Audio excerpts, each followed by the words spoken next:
Good evening, everybody. Welcome to the Board of Selectmen meeting. It's August 25th, 2026. With it being 5:45 p.m. and a quorum being present, I'd like to call the order of the Freetown Board of Selectmen meeting for 8/25/2026. This meeting is recorded, being posted on our YouTube page. Before we proceed, anybody else here at this time recording on their own? I see nobody. All right. Thank you, everybody. All right. Well, let's start with the Pledge of Allegiance, shall we? All right. I pledge allegiance to the flag of the United States of America, to the republic for which it stands, one nation, under God, indivisible, with liberty and justice for all. All right. All right, Selectman Zager. I get to start. You get to start. Agenda item number 1, discussion on draft regulations for mooring permits and anchoring. So we currently have some stuff in place, but there was some stuff that was sent over to us about some possible updates that you gentlemen see in your packet. So I'm not sure if there's anything else that we should really talk to about this as to how this all kind of came about, or Yeah, I think for years we had a harbor master and he enforced the rules, but they were never solidified to writing. So a couple of years ago, we had some issues and concerns. We resolved them, but we still didn't have any rules and regs in writing. So with Mr. Ganem from Somerset, he helped me start the procedure to put rules and regs in writing. There's still some discussion items for sure, but I thought let's get the discussion rolling so we can get something in place. Every once in a while, we have a mooring issue, so it will be helpful for everybody involved if we have some rules and regs, not that they can't be changed down the line. So sort of adopted Somerset's and took it and started there. I would also like to look at a couple of other ones, of course, because our waterways are a little bit different than Somerset's. But I wanted to start the conversation, and so we drafted them, or I can say Luann had a lot to do with this, and then we sent it out to like the planning board. I think Nick and Cody, because he's part of the Assawampset Pond Complex, the Moors who have been vocal in the past because they have moorings. Anybody that I could think of that might, Chris and Craig Cabral, that might want to weigh in, but that doesn't mean that's the end all be all. I'm hoping that this fosters even more discussion so that we can solidify this to writing and get another procedure again in place because, we don't have a lot in writing. And I personally have a couple of questions that I would like discussion items. One is whether you allow more than one mooring per property. So that's one of the issues that I want to have solidified because that has come up. And it really doesn't I don't think it addresses it too much here. So that's one of the discussion items that I would like to see tonight happen. And then the other issue that we've had is people who have access to the pond but don't live on the pond, or so even in Bay Shores, right? If you have access, if you have a right of way to get a boat in the water, does that give you a right to have a mooring, even though you don't have frontage on the water? I don't know that there's I don't know that there's a right or a wrong, but that's sort of a very important thing I think we need to discuss. So those are my two that just come quickly to mind that I would like to sort of have some discussion about, and at some point have the board make those decisions.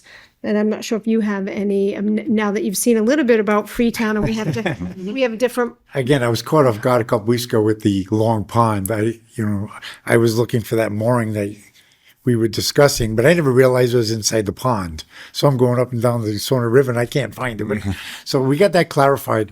But we have an issue at Long Pond right now. And in today's world, everybody wants something in writing.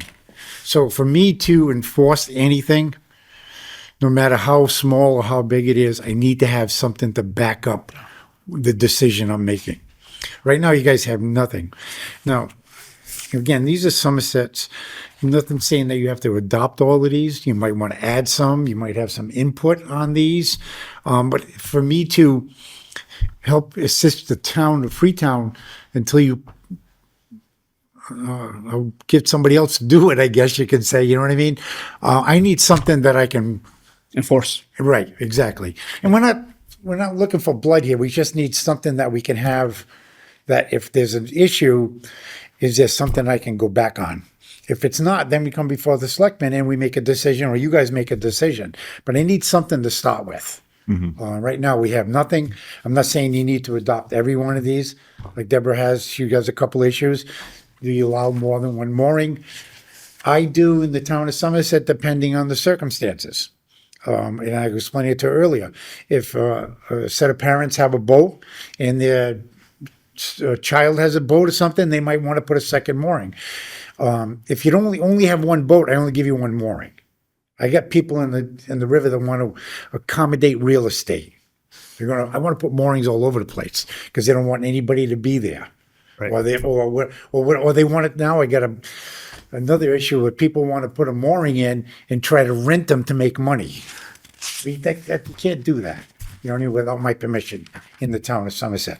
What you decide as a select board along with Deborah is entirely up to you, and I'll enforce anything you guys decide to adopt. But I need something, or your future harbor master, whoever that might be, needs something that they can have in writing to be able to enforce it. You know, the police and the firemen, they all have stuff they can use to enforce their rules and regulations. I need something on the water.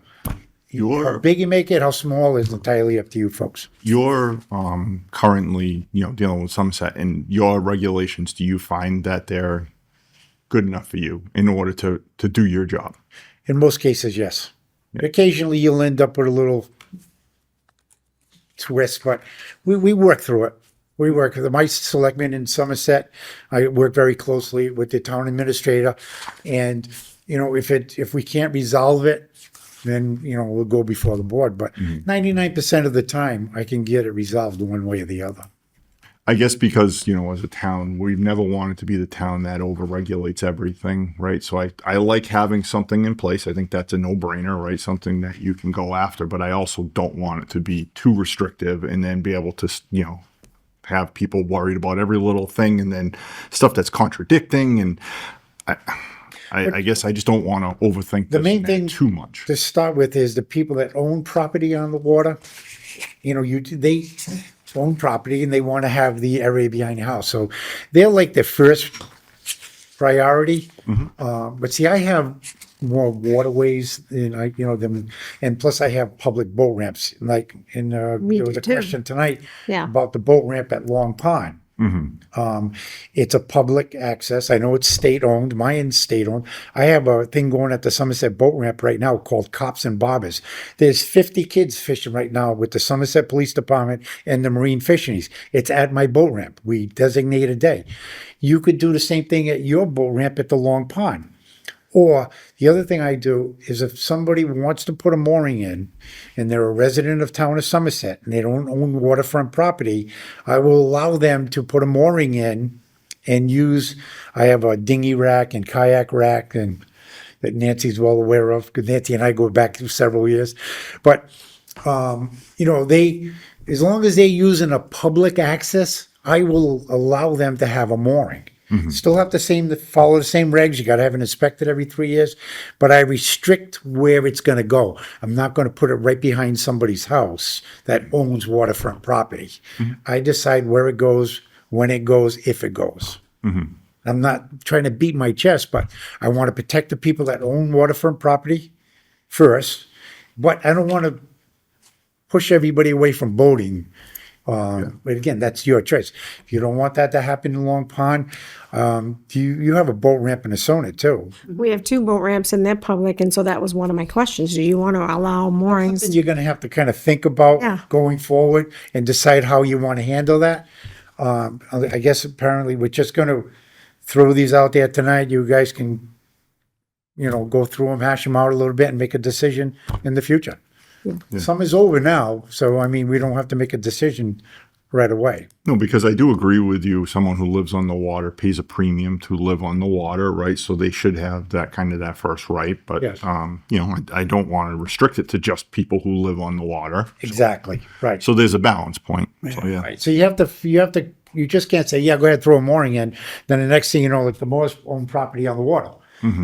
even if they don't own a boat, doesn't give somebody the right to go put it right behind their house.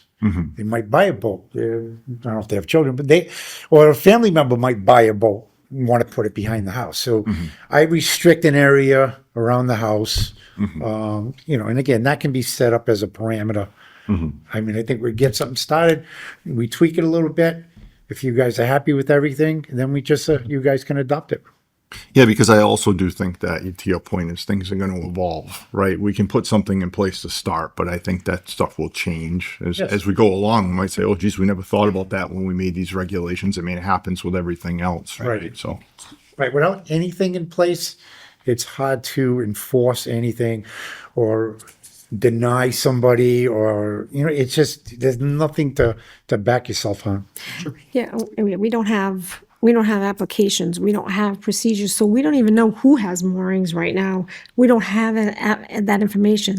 We need that database as well, so that if there was, the harbor master has a problem with a mooring, we know who to contact. We have that information, so that's important too, I think, going forward. I have over 200 registered moorings that I've inspected before they went in, found the locations, and I follow up with the mooring owners every 3 years. They have to be inspected because I don't want to be the one chasing their boat down the river during a storm. So they have guidelines they have to follow once they get a mooring. So, but it's my job to make sure they follow up with them. yeah. Well, as neighbors, if you could state your name and where you're from. Richard Moore, Cliff Drive. Carolyn And, Livermore. I appreciate the opportunity to comment, and I appreciate being able to send in some comments. Yeah, no.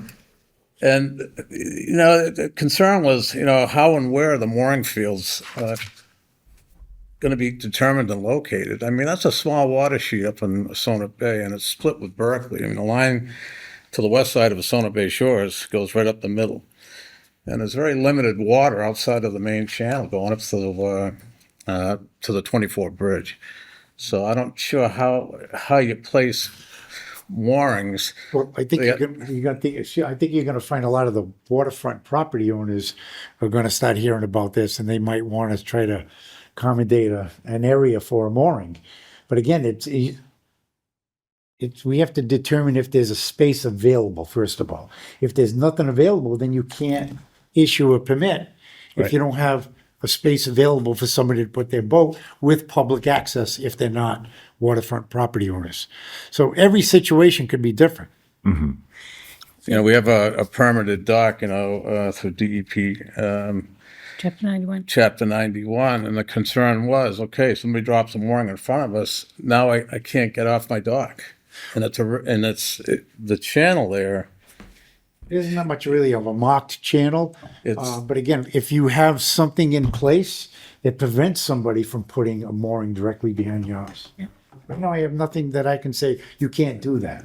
And we're looking at 100-foot waterfronts, and most of these lots, they're all quarter acres along Cliff Drive. I mean, there's not much space for more than one mooring in there. Oh, no, You no, there put isn't. two in there, and it's going to be bumperable. It's going to restrict people using their own property on and off of their waterfront. If myself or whoever the future harbor master is has some type of say, and has this backing of the selectmen, then if there's no place to put it, then he's not going to be allowed to put it in. Yep.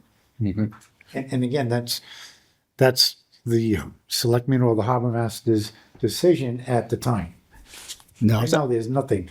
Somebody can drop a mooring in there, like Long Pond. I got to get it moved because he dropped it right next to the two homeowners. But I don't have anything. But the guy the gentleman I'm dealing with has been very cooperative.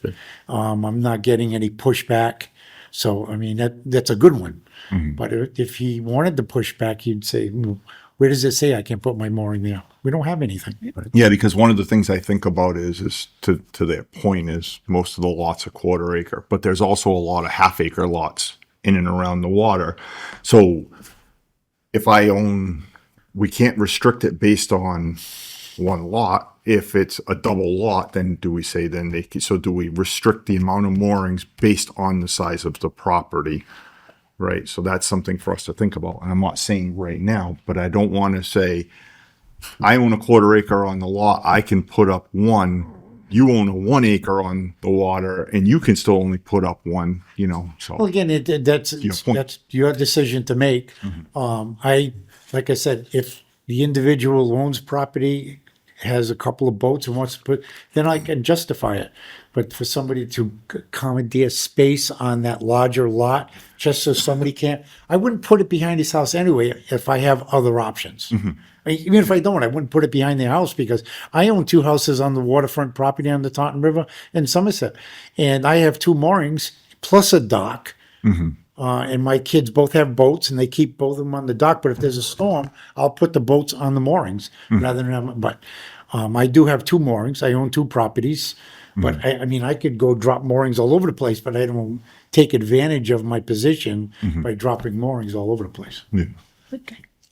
Well, my question is this, like, for instance, you said you had a dock to your home. I'm assuming if you were to go sell the house, you would label that as part of the house property, correct?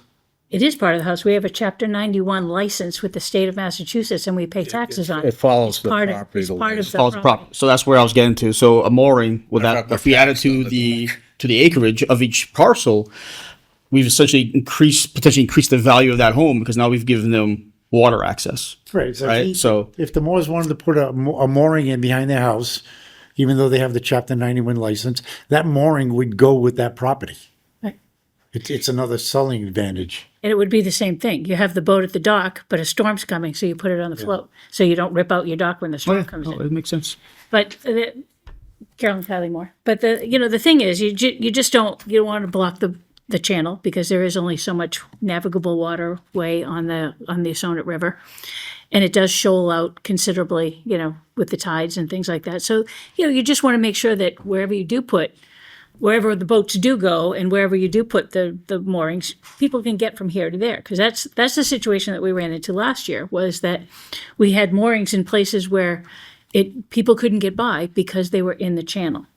So very graciously, and that they were simply installed, and very graciously, the harbor master came down and relocated them so that they weren't in the channel, so people could get through in all tides up the river. But you're right, you need some paperwork because right now both of those moorings have slid substantially and they're in the river. They're in the thing again. And it's like, I got a call 2 days ago, that said, we're going to take care of that. We know we had a problem. They left them. They weren't the right kind of moorings. The Winter 6, we had a lot of, They didn't do winter 6. They left the skiff on it. So of course, with the bay freezes, well, they got dragged down the river. So now they're down in front of two other people's houses. One is out in front of another person's house that's not their house. And it's like, ooh, but how do you, but like you said, where's the rules? How do you call them up and say, hey, listen, you're not supposed to be out there? You don't It's even like, know who they are. we do know who they are. Well, you do. Oh, you do too. You know exactly who they are because you signed the paperwork. You know exactly who they are. So it's the question is how do you get that? I spoke to Chris. He's going to relocate his mooring. Chris is in the process of filing for a Chapter 91 license because he's going to put a dock in. Right. So that's going to change his mooring location. Yep. Because he told me that on June 23rd that he was doing that. I talked to him 2 weeks ago. Yeah. And they told me they were moving the other one on June 23rd too, but they're still there.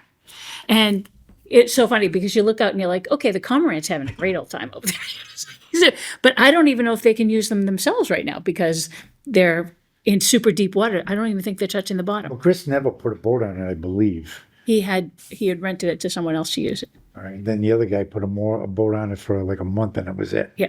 I don't But think they he's been on it this year, slid. has So he? you see they're going by. They're going by with the skiff on it. You see it going by with the skiff. It almost took out the neighbor's dock. Station in front of And the skiff is down behind Chamberlain's now. So It I don't broke want this to spiral out of control here because it's kind of what we're doing. So we just- we I just appreciate it. Trust me. I'm just saying I don't want to go down a path of one in particular mooring or one particular dock, and it's all relevant. But I All just I'm saying is that's where it comes to have the piece of paper Yeah. to say, oh, by the way, and that's also another valid bring up of what do we do with existing docks, existing moorings, right? Because we can't go to you who has a mooring out there, has had a mooring out there for forever, and say, now you need to pull it. I do want to make sure that it's registered and that, things are done right. But at the same time, I don't want to try and go to people and tell them like, okay, these need to come out. So it's going to be tricky. We're going to have to figure all that into The nuances, regulations. And I don't think that we're going to figure that out tonight. I'm just saying that these are all things that are spiraling through my head as we talk about it.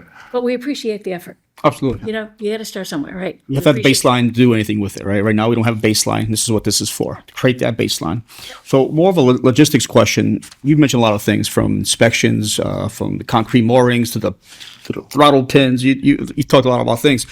When you enforce those, is that a cost to the resident, or is that No, it's just. under the duties of the harbor master? That's the duties of the harbor master. I inspect the moorings. Most people will hire a professional to do it. I take pictures of it. I get the weight of it. Everything. It's documented. Once it's in place, I get the GPS coordinates for it. It all goes on. I don't know if you have a copy of the application. I do. All right. So there's GPS coordinates there. So like when they get dragged down the river, I can know exactly where they were. We'd hope that the mooring owners would put them back where they were, but if I have to, I will put them back in place. Now, from where you're from, there's like a $50 fine for compliance, a penalty of sorts. Is that an effective penalty, or is You it never had to enforce that. ever had to enforce it? People, we're talking boating. I know. It's just mainly boats. Most people are just, okay, I'll take care of it and stuff. I pulled somebody over today because she almost hit my no wake buoys going by the marina. And you know what her comment was? Well, I stayed on the outside of the buoys. I said, it's a no wake. And, it's just, you have to kind of educate people, I guess. You know what I mean? And you educate them as time goes on. As far as existing moorings, I would contact them, let them know what we're doing, ask them the last time it's inspected, and try to work with the mooring owner. Because safety obviously is a huge issue, right? So, Right. yeah. And yeah. You folks don't own a boat, so I'm using my Somerset boat. So we got to, I'm working that out with my town administrator, and he's okay with it. He's fine with it. We just, if I start spending a lot of time up there in my boat, we would have to maybe compensate something. Another discussion. Yeah. Oh, and we've said it when you came in the first time. We really appreciate what you're doing. That's fine. I enjoy it. I want to keep people in boating. I want people to go boating, but I want it done safely, and I don't want anybody inconvenience. It's very basic. It's Mr. Chairman? not, rocket I'd be remiss if I didn't say that Mr. Gainham has been doing this for so many years. How many years have you been a harbor master? 36. Yes. He goes back to when my parents were having boats on the river. The Johnsons up the street had boats out on the river. And there's all kinds of unique situations that he has already come up against. I know there was one neighbor who was going around, taking things off boats in the middle of the night. There's so many different scenarios, which that many years of experience really kind of helps. And I will respond to any emergencies up in your area, like I do in Somerset. I don't, if there's an emergency, I'm going to use my Somerset boat because that's all we have right now. But I will continue to respond if there's an emergency or anything like that. That's great. That's great. Thanks. No, and I appreciate you, giving us some groundwork to work from. And I think that this is a good thing. And maybe we all, look through it and come up with any ideas for ourselves as far as based on our conversation tonight. Because like I said, one of my biggest things is how do we regulate the amount of moorings, the amount of docks where Well, docks are regulated by the state. state, So yeah, they're that's not right, really chapter regulated 91. by us. We do have if you file a Chapter 91 license, it does go to the planning board, and people can make comments to the planning board, and then those get pushed to the state. But it's a state-regulated thing. So we don't really have say on them. I mean, there's really no say that I know To of. be honest with you, on the Asonet River, if you have 10 moorings, that's stretching it. There's not a lot of moorings. So there's not a lot of people we'd have to talk to try to get them to abide by the regulations. Like Deborah said, take them, read them, tweak them, figure out what you guys want to do. We want to meet again, add things, delete things. I mean, give her credit for trying to get something started. Yeah, no, absolutely. Yeah. Yeah, I mean, I'd like to have information such as, That was freaky. the registry, making sure the boat's registered. Yep. Making sure they've paid their excise taxes right on the boat, because if they haven't, then that's an issue. Make sure that it's insured. These are things that I currently, and maybe it was done, I've been here 5 years. I mean, maybe it was done prior to me being here, but since I've been here, no. And I never saw any records anywhere or nothing, so I don't know. These are just the logistics that I'd like to see in place. But one, like I said, the one of the questions is how many moorings? You just want to say one per property for now and let that play out how it will play. One per 100 foot of frontage on the water. I don't know. I mean, I can give you different scenarios, but that is important because that has come up, right? We had 2 last year. I think it gets crowded. I think we have this, and then is it different for public access now? If we're going to say, okay, you can use the state boat ramp to put a mooring in, where do you put those moorings, and how many are you going to allow in that waterway, and how much of that is Freetown and how much is Lakeville? That's another issue we haven't discussed. So there's a lot there logistically. I'll do my best to sort of weed through it, but there are some things that I just am going to need what you prefer to see on that. Yeah. Well, common sense would go a long way. Yeah, I was going to say common sense. You literally took the words. Common sense, using what other people have. We don't try and recreate all sorts of stuff. Maybe there is a little tweaking for our town in particular that we need, but I keep saying it, I also don't want to over regulate. I want regulations in place, but I don't want everything to go through with a fine tooth comb and have, 1,000 different things in place, because I just don't think that that's... But what I found interesting was, like you said, there's an education that happens. We had a neighbor who got a pontoon boat, and they didn't realize that the tide got so low, so they couldn't make it back home. So, they were like, when did that happen? It's like, it's always happened. It's always happened. Every other full moon. It's like, Voting is going to get very interesting next month because that's when we're going to start enforcing the license, the training. It's going to start next week. The environmental police are going to be pushing it hard, and we have to start pushing it. So they've been letting give people a grace period, but September 22nd, they're going to really start pushing. Is there a town flyer or anything you've pushed out in your town that we can Yeah, probably I wish I would have brought one. Yeah, there are flyers out there. I'll send one to Deborah. Please do. Perfect. That way we can manipulate it. It's nice you get it out there just to kind of educate people, but and we're not going to write people up because it's not like a police officer is going to write somebody up for driving a car without a license. We're going to give them, say, listen, you need to get this, and we're going to give you a grace period to get And that. inserts on the boat renewals too, on the registrations. Yeah. But the state has been putting those out, reminding people. The environmental police are going to start coming down hard on this. So, which my jurisdiction falls underneath the environmental police. Yeah. Let's do everything we can to push that message out to our folks here in Yeah, I'll get Freetown. them to. That way they know what's going on before anything happens to Yeah. them. Proactive measures. And if you see some neighbors, please let them know as well. If you have questions, contact us or anybody out there watching on YouTube. Reach out to the town. We can get it out to like the Assawamsett Pond Complex, to Bay Shores Association. Also, I can send it over to the Lakeville Town Administrator because of course, the pond. There's a lot of activity on Long Pond. I'd like to sit down with you about Long Pond because, like I say, I just got that thrown at me. I had no idea. I would. So Most of the pond is in Lakeville. Yeah. Right, but there is still... which makes it Difficult. fun, really fun. I'm going on vacation for a couple of weeks, but we can set up a meeting after that That's as fair we enough. work on this too. But I kind of, like I said, this was all about just starting the conversation to get something going because it's been 2 years, I think, already, right? Yeah. And I wanted to get it going. Going out pretty fast. and we really appreciate that. We really appreciate taking the time and the energy and the expertise to pull it together. So, Hopefully, we can put something together to make it easier for all parties involved. yeah. Yeah, no, I think so. appreciate everyone's time. Thank you. Excellent. Thank you so much for your time. Thank you. Any other questions? Just ever touch Will. base. No, you've been very informative, so we appreciate that. Okay. Thank you. You're welcome. Would you mind if we scoot it out? I don't want to. We'll miss you, I don't want but you to think enjoy that your we evening. don't care about the rest of the city. Thank you very much to the board. Appreciate it. Yeah, Thank you for being here. Enjoy your night. But I get a chance to talk to wanna come the kiddo. We're gonna let me know where you are. Right on the second floor, right across from Deb. How did the turtle release go this year? I get my PA call. We'll go for coffee. Absolutely. Thank you. Good to see you too. There are two surprises there. Good night. Good night. Good night, everybody.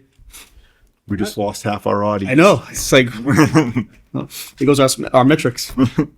Agenda item number 2, discussion and vote to confirm the use of Long Pond Beach parking lot for football, cheer, and allowing a buddy lock on the gate as done last season. So obviously we know that parking is a huge issue down there. So last year it was allowed that, they could open up the gate to get in and park in and around that parking lot down bottom.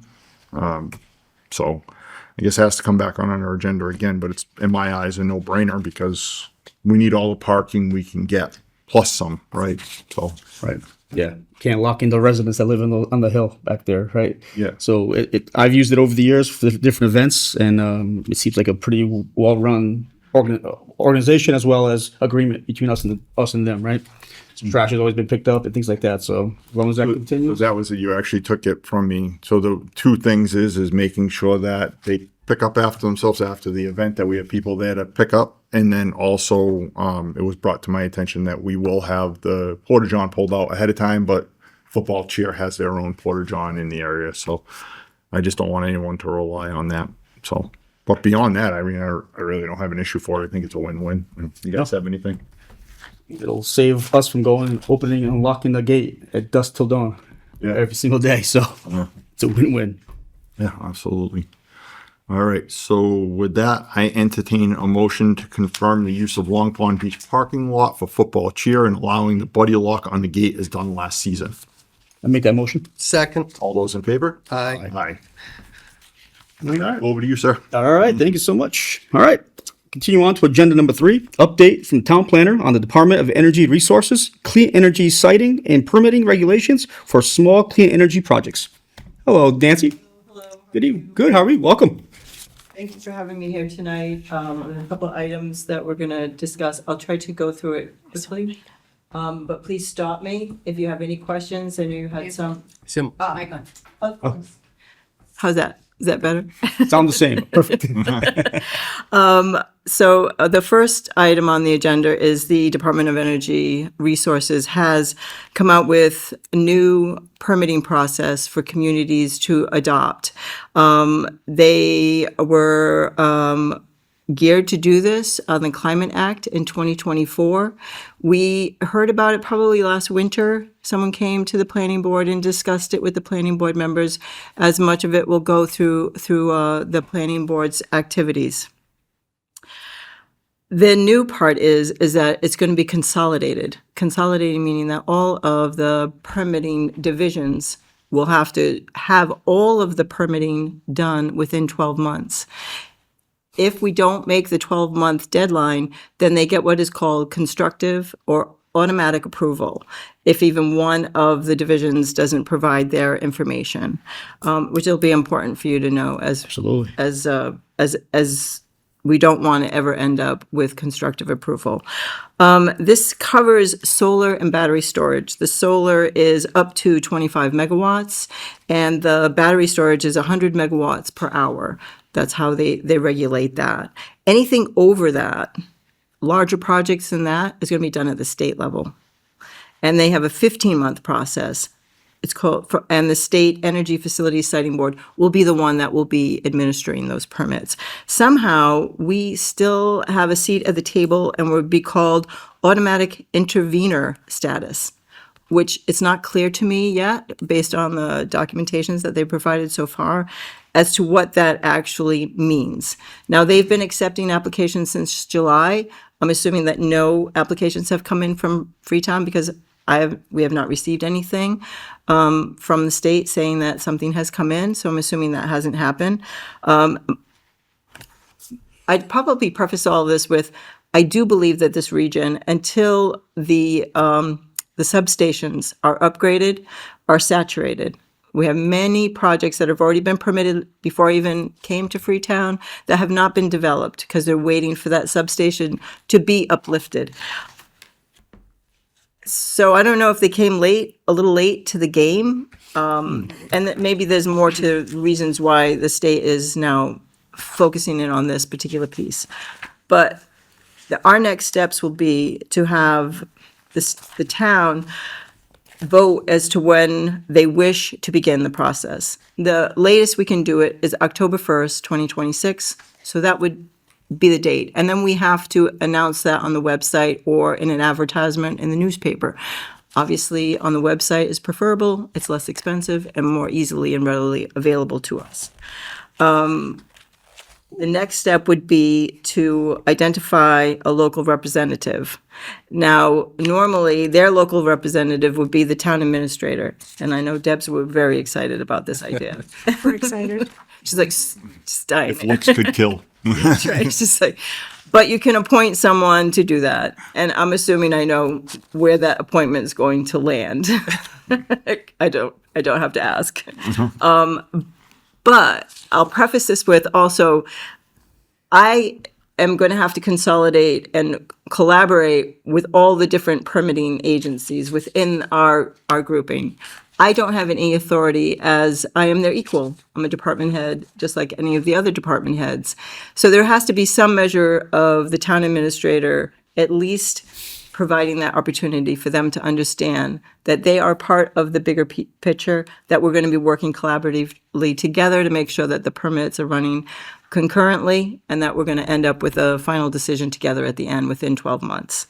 So that's Deb's role, would be to just make sure that that guidance happens ahead of time, so that I'm not trying to wrangle the the team. And then we'll be working with the planning board. We would consolidate everyone's conditions and put them into one. Actually, they have created their own decision, so they've made it quite easy. The application is actually 20 pages long, so I think this is a more arduous task for anybody who wishes to go this route. The planning board is meeting on September 1st, and we are going to take all of the documentations and put it as an addendum to the site plan review, the application, all of the checklist, and all of the oversight that needs to happen when they come to the planning board. So that will already be done before the October 1st deadline. I believe we're going to be ready to go when they're ready to go. The state is still developing documents to date. This is all going to happen on a portal, which I have not been trained on yet, which we don't have access to yet. It's a month and a few weeks away. So I'm assuming a lot of training is going to happen potentially within the next month and a half, or they still won't be ready, and it may be one of those delayed responses. Sounds about right. It's a state. Yeah, that's scary. Sounds about right. Well, yeah. Yes. I think we're all sitting up here thinking the same thing. That's normal business. Yeah, some questions for you, Nancy. Yeah, sure. All right, let's get whole. Thank you. That's a lot of information. All right.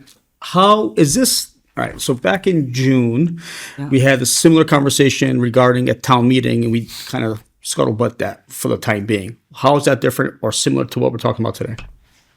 Okay, you'll have to refresh my memory. So of at town what the meeting, we had a vote on battery storage and things like that. Correct. So our battery storage bylaw will remain. Okay. We really don't have to make any changes to the bylaws. This is a process. It's not a bylaw.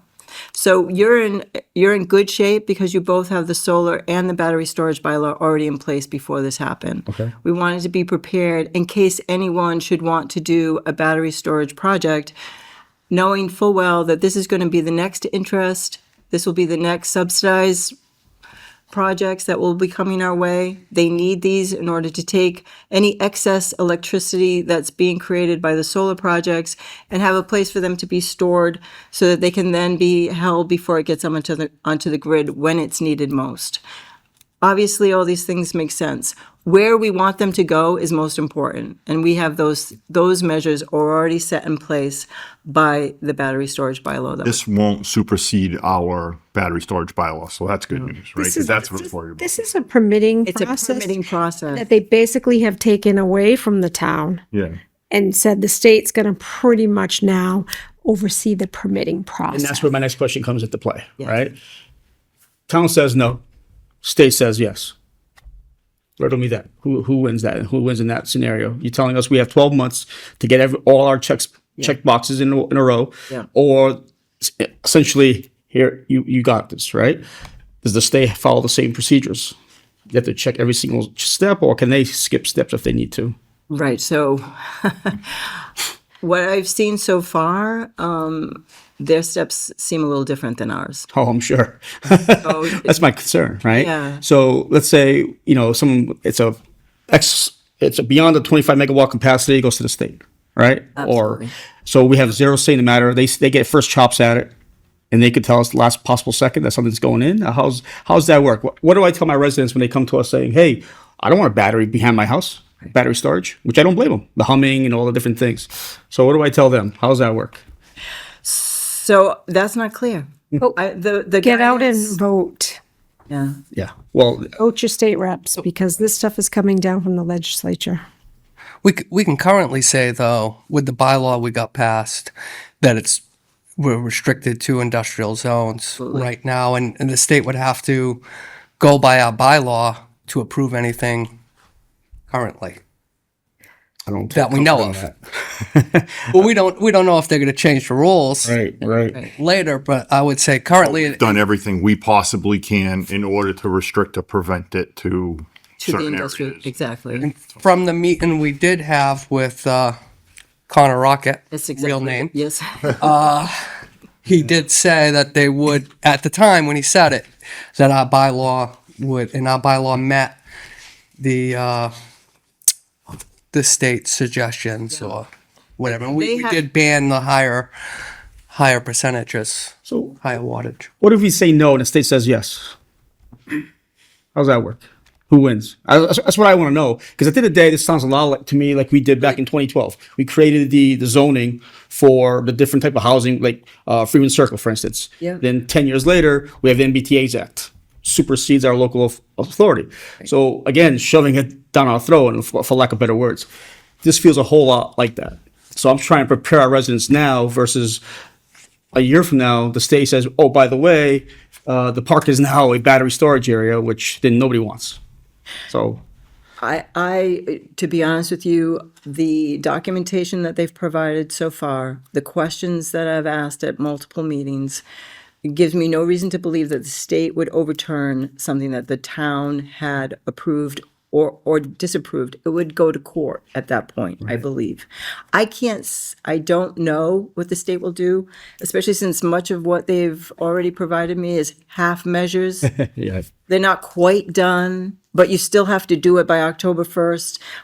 And then so it's very similar to what happened with the ADUs, right? The ADU came out and then there was guidance after it. The MBTA came out, then there was guidance afterwards. It's an after the fact.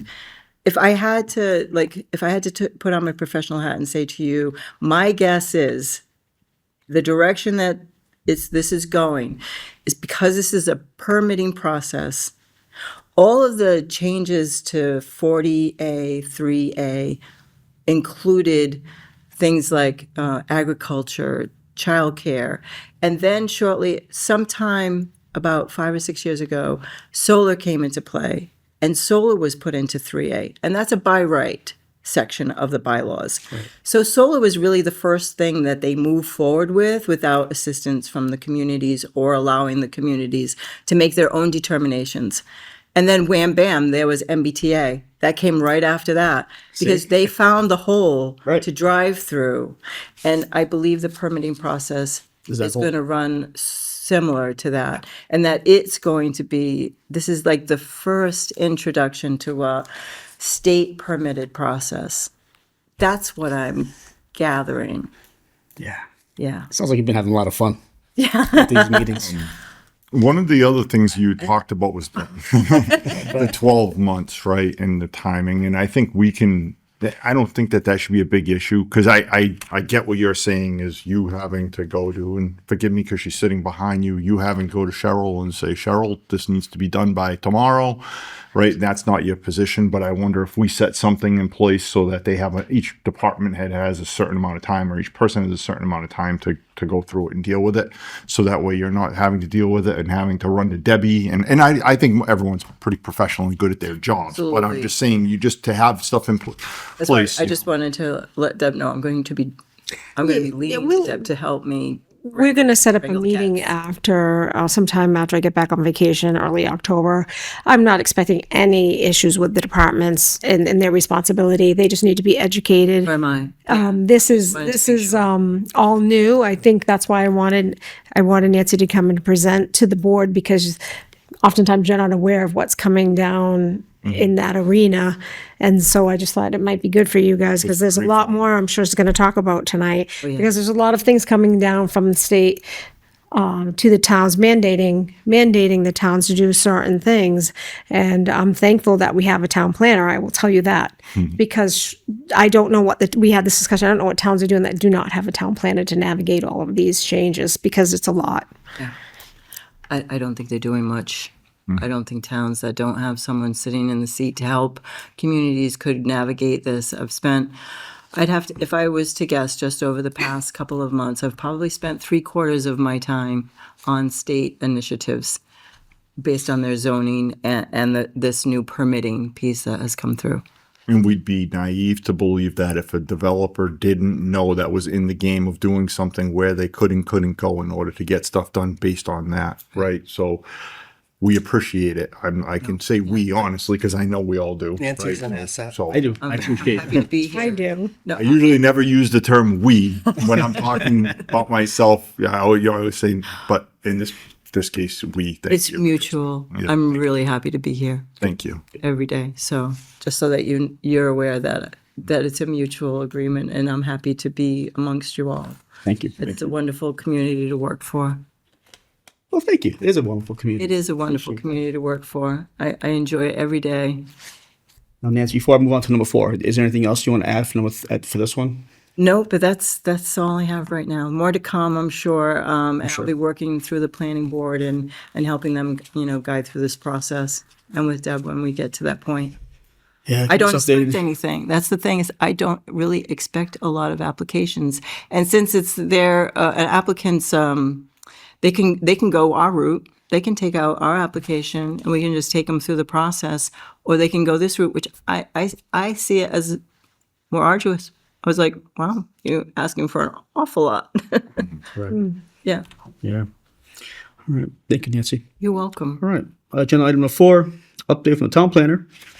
Again, on the latest legislative changes to the Massachusetts zoning laws. Now, for context, I'm sure you got to get into this. Our Governor Maura Healey changed some zoning laws on July 9th, right? And we're here to discuss those effective immediately orders that she presented to us. Correct, All yes. towns. Yes. It was a budget bill, the FY27 budget bill, that included some zoning measures that were a bit of a surprise. I actually found out on July 8th that this was going into effect. No words on that. So the changes have a lot to do more with the Zoning Board of Appeals, a lot of the variance changes and things of those measures. I'm going to read off the 8 that rose to the top. A new practical difficult variance standard. Those words were not defined, and I can say more about that after. Use variances for residential uses have changed. Extended variance lapse, 1 to 2 years, allowing up to 2 more years of extension, which was 6 months at the time before this was enacted. Expanded protections for nonconforming uses and structures. Extended and clarified zoning freeze protections. Earlier zoning protections for zoning changes. That one's kind of tricky because if we decide, as the planning board decides, or the town decides they want to go onto a measure of, say the battery storage, and some developer got wind of it, it used to be that they had to have their permit. Now all they need is an application submitted to the planning board, and that kind of grandfathers them into that project, even if it's probably inadequate, or because it takes us time. We have to do so much public hearing. Right. So you're probably getting the gist of what I'm saying. They do. So they knew something was coming. They run out and grab it, Exactly. grab their permit ahead of Right. it, just to get the ball rolling. The application. Yeah, and before it was that you had to have the permit in hand to be saved from the bell, and most times you couldn't get through. We could get it passed before you get there, because I'm about 6 months. That's how I run for any kind of bylaw changes. Electronic notifications. I mean, for years, I believe that towns have been saying, please change the ad requirement, because there are no newspapers to support this requirement. But they've given us electronic notifications, which are tricky, right? I don't have, and the town doesn't collect people's personal email addresses. And how do you verify those? Right. Not exactly sure how that's going to work. The commercial common ownership merger lots, it was residential, they're now including commercial. Okay. So Interesting. I don't know how much big difference that would make to the housing initiative, but it did end up in this budget bill. I can go through them and discuss them briefly and give you a brief overview. So the weeds are what's most telling, right?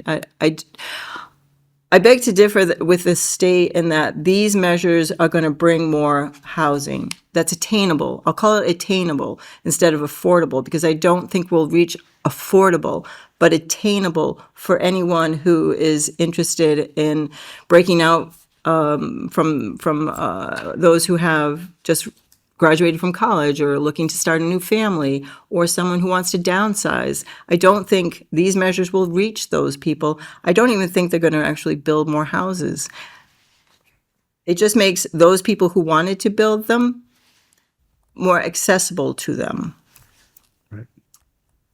Up to you if you want me to read into the details of each one of these measures. Happy to do so. Or if you want to have that as a From side. a town's perspective, what's the biggest change we can see from a town's perspective, right? If the residents say, hey, what does this mean for us? What's the biggest change that we might see from this law? Well, I'm going to start with one that's going to be the expense to the community, is that the challenges that will come from the lack of definitions based on the written law that they just put into place. Just that the term practicable or practical difficulty was not defined. How do we determine practical difficulty when we're determining what used to be a substantial hardship, where you'd have to come up with the three measures of, is it the topography? Is it your own hardship, like creating your own issues by building too big, or is there some other type of reason why you can't build it? That was the long-standing rules that would govern the zoning board of appeals. Now if it builds a house, then it should be not practically difficult at all. Mm-hmm. So they're relaxing those rules, which frankly, I think if they understood how actual communities actually work, yes, this is the written law, but they're sensible, they're fair. Boards are not trying to hurt the residents that they're representing. They work with them. If someone were to come to you, to the board, and say, "Hey, I've got a rock outcropping on this side. I've got my septic here. I want to put in a pool, but I need some relief," they're going to give it to them. Because, well, one, the topography does say so, but it didn't meet all the other requirements, right? It doesn't necessarily, you can turn it, you could do different things, but this is where they want to put the deck. Most cases, communities will work with them. And I believe what they're saying is that communities have not been working with residents, that they haven't been fair, and they have. And I just don't think enough people are at the table who have experience on the ground. Boots on the ground is so important for everything that we do. So there's that one.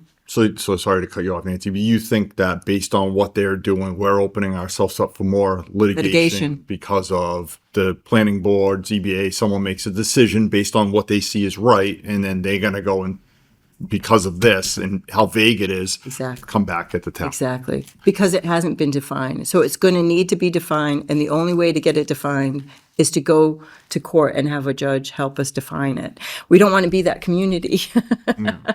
Well, maybe other communities would like to do that, but it's at an expense to the town. So, and it holds things up in litigation, correct? It's a time suck as well.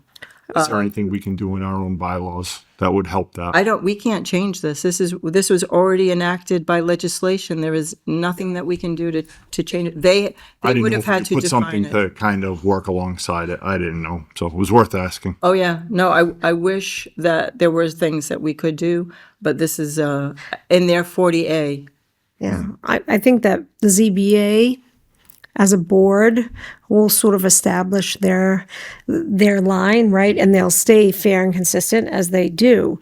I think one of the important things to recognize is just what the legislature is putting, again, in the budget bill, zoning stuff. So it's just more, and we know their intent is to get more housing. So when you interpret that definition that's not interpreted, you have to kind of keep that in mind, that their goal is to get more housing. So if you're before the ZBA with a variance that you either can build or you can't, and you know that the state wants more housing and they give you this vague thing, I'm thinking you're going to lean more towards the housing and allowing it, especially where they've taken out the hardship, right? It used to be if you have a hardship to the land, the topography, it could never be financial hardship. It could never be a man-made hardship. It had to be particular to the lot. The lot's long and narrow. You can't, that you get a variance. But now it's basically, I don't even know. I still don't know what you said, whatever that is.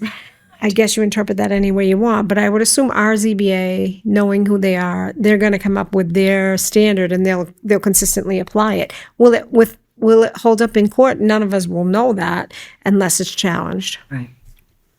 And I guess that would be what I'm sorry, Nancy, I didn't mean to cut you off there, but if we had something in writing that they followed so they could say, this is how we stay fair and consistent based on what the state has given us, then at least hopefully then that could hold up in court more.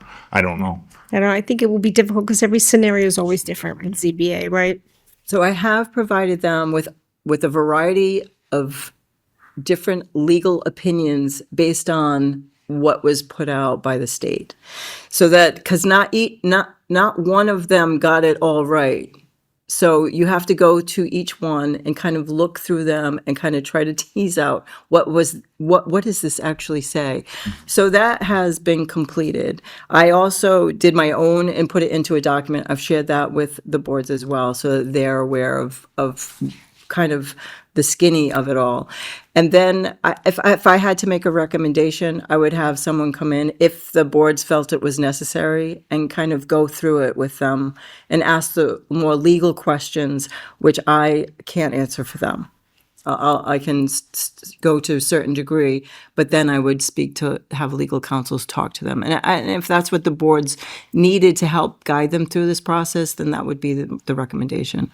And have Carl and, the building commissioner and be tagging along, and myself, so that I learn from them as well.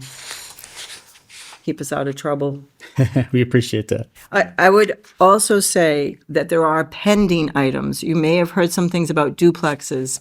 Duplexes are in this budget. It's still being negotiated. It hasn't been voted out yet. And the governor obviously hasn't then signed it. But those will be on duplexes by right on all residential properties. So you can have an ADU and you can have a duplex. They can be connected. So I don't know how an ADU and a connected duplex can work together, but those are all in. That's already in and pending. Commercial and religious properties can also have housing on them by right. Biggest concern for Freetown for that one would be the property over on the pond, on Long Pond, that's owned by. That's interesting because they're tax exempt from the state. Right. Does that mean the properties are tax exempt as well? That they would build on those? Yep. Interesting. Yep. So that will be converted to multifamily.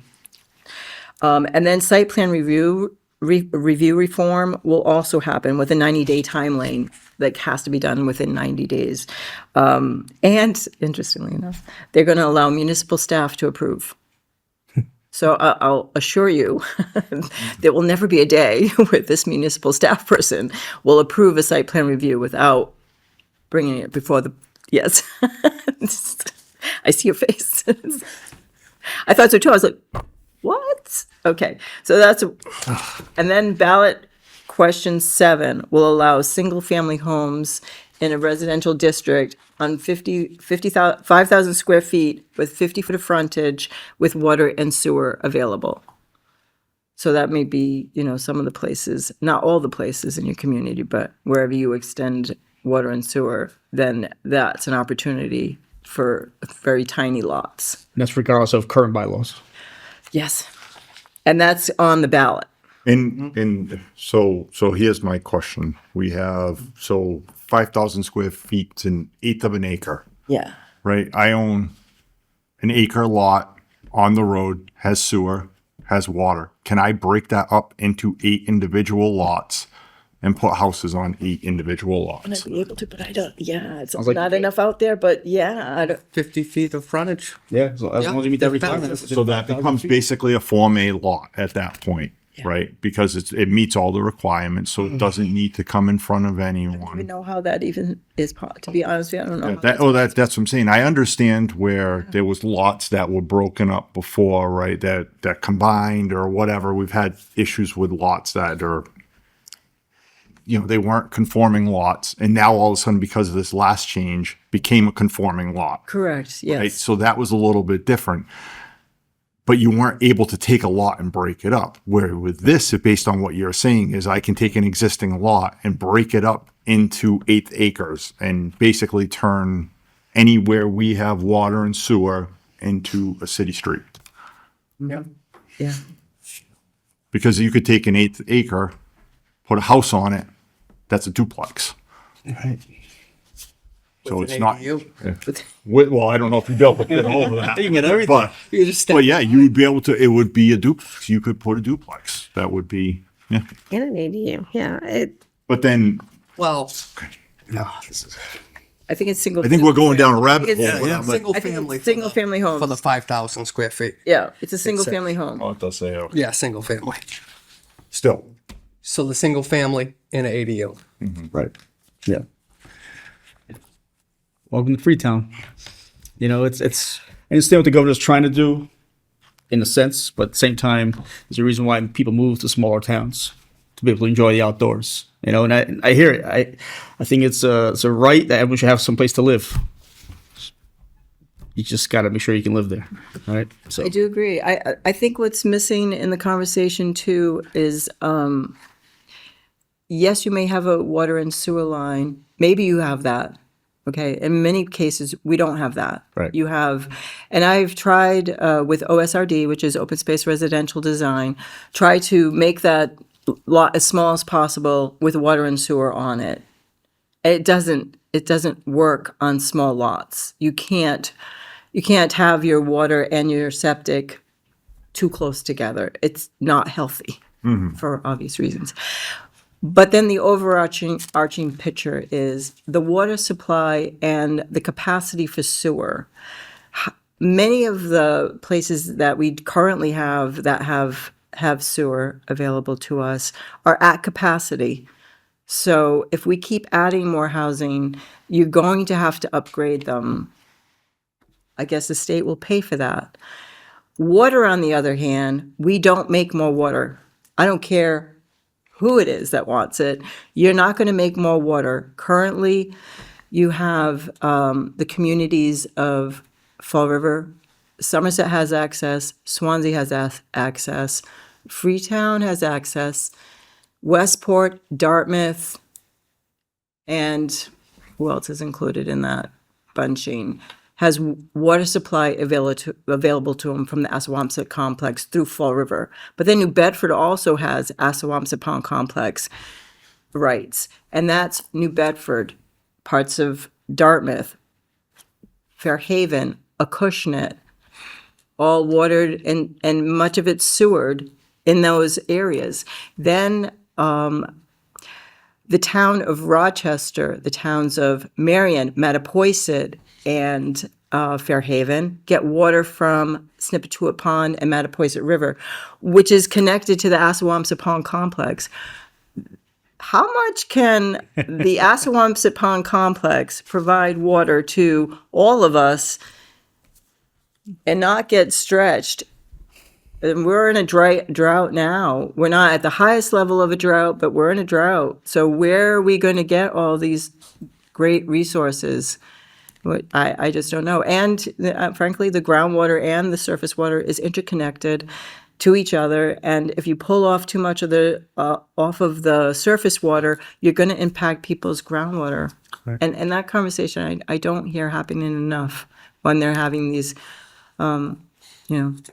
Actually, I don't hear the conversations at all. So I guess I'll stop there because I don't really, yeah. No, it's true. You know, if you find the water somewhere. Some years back, New Bedford asked us to remove the The boards in Long Pond. bores or Long Pond so they can get 6-7 inches of water, right? They could say tomorrow, hey, you got to drain the pond. We need all the water. Nothing we can say about that, right? People don't realize that. So that's where a lot of it gets fed from. Right. So interesting times ahead. Yeah. Well, thanks, Nancy. Some great news. We appreciate that. Just really cheering everyone up there. Yeah. Well, keep an eye on it, and we'll know a lot more when if that number 7 passes on the ballot initiative. Yeah. That could be great for some people and detrimental to other areas in town. I'd have to agree. I think most people don't really understand the zoning measures that are taking place. Like, how are those little lots being developed? Like, where did that come from? Did the planning board approve that? How could they approve that? And so I don't know that they're connecting the dots as to where the changes to zoning are happening, but they are happening at the state level. And we are just the recipients of it. So I think that's important for residents to know. Well, they're changing more and taking powers away from you, right? So they're changing it, making it more open and easy for people to build, and at the same time, they're taking away from 3 people in this room, at least that I have to say. So It's a trip, you have to say. The one next step's coming, it's gonna come from the one distillation plant they got on the Taunton River. Yeah, more than likely. The septic sewer up the river. So you won't drink that one. Can you put your mic on if you have to speak? Just so. Thank you.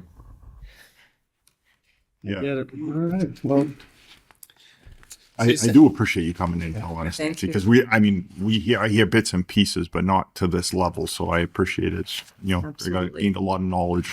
I wish these weren't kind of things that I would be reporting out on. I've done this for so many years. It's just so different than what I'm used to. I think about the many ways that we have to abide by the law to get even one word changed in the bylaws, and the steps that we need to take, and the thought process that goes into it, like months in advance, to how we get it to the town meeting floor so that the residents can vote on their bylaws. And that's it's an honor to do.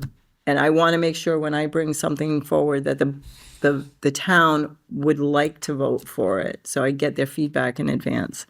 Yeah, so important. yeah, You've been doing well so far. We're good. that's right. We'll have, I know it's not on the agenda, but we'll have a few more to discuss Absolutely. Yeah. coming to you. Lovely. Can't wait. Part of doing business with the town. It's things change, and we have to make sure we do the best we can moving forward. Yeah, absolutely. I don't have to love every single piece of it, or all of it, or any of it, but we have to Yeah. enforce it. Well, we put some things into place that protect the town before something different happens. There you go. I like it. Yeah. You have anything else to add? I don't know. Thank you. Anybody else? No, No? All right. that was enough. Thank you, Nancy. Yeah. Monday A lot will of be a busy information. night. Thank you, Nancy. Right. Yeah. I expect you're getting some phone calls from residents over the next few days. I hope they do. I hope they do. Yes, I hope they do as well. All right. Our next conversation is going to be number 5, discussion on the 165-acre gravel removal permit Lakeville is reviewing for 30 Holland Road. So people are probably saying, why are we talking about Lakeville? Well, this is across from the high school Assawamsett complex. and it is 6.5 million cubic yards of gravel being removed over a 10-year period, and some of it might impact our roads, to include our little town of Assonet. So, yeah. You want me to just give a brief overview, Deb? You can. Yes, so 30 Howland Road has a proposed gravel removal operation.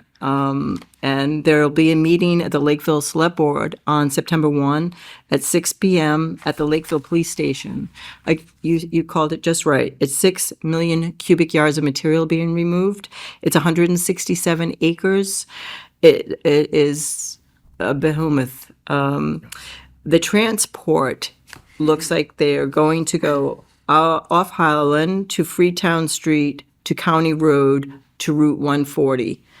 And then on the Assonet side, they're going to go to Howland, Assonet to Route 24, which is going to have to take them, what I can tell, through the Four Corners intersection, which it takes you over at least the bridge that was just repaired. It's going to get repaired again in the next year or two. Right. Yeah. Like shut down the entire road.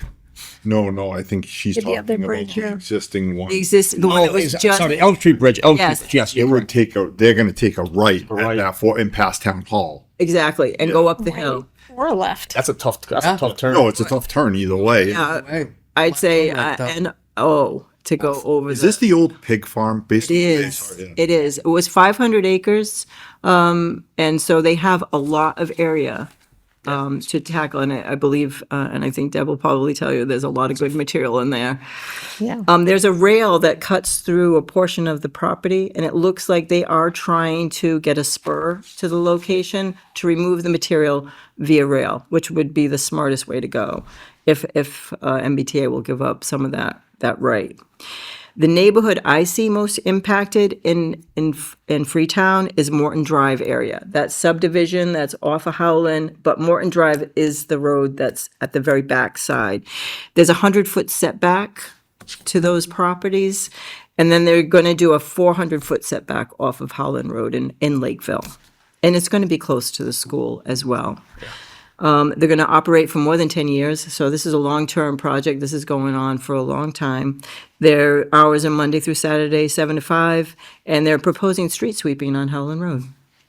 That's the most that, and then they said they will deal with all of the other nuances and nuisance that will come their way. Things that we would be concerned about is noise and vibration, dust and the air quality, congestion and safety on the roads, because those are narrow streets, roadway contamination with materials leaking oil and water, property damage and water damage as well came up, and hazards for the residents who are also on the road with those trucks. So Now, I know the answer to it, but I'm going to ask it anyways.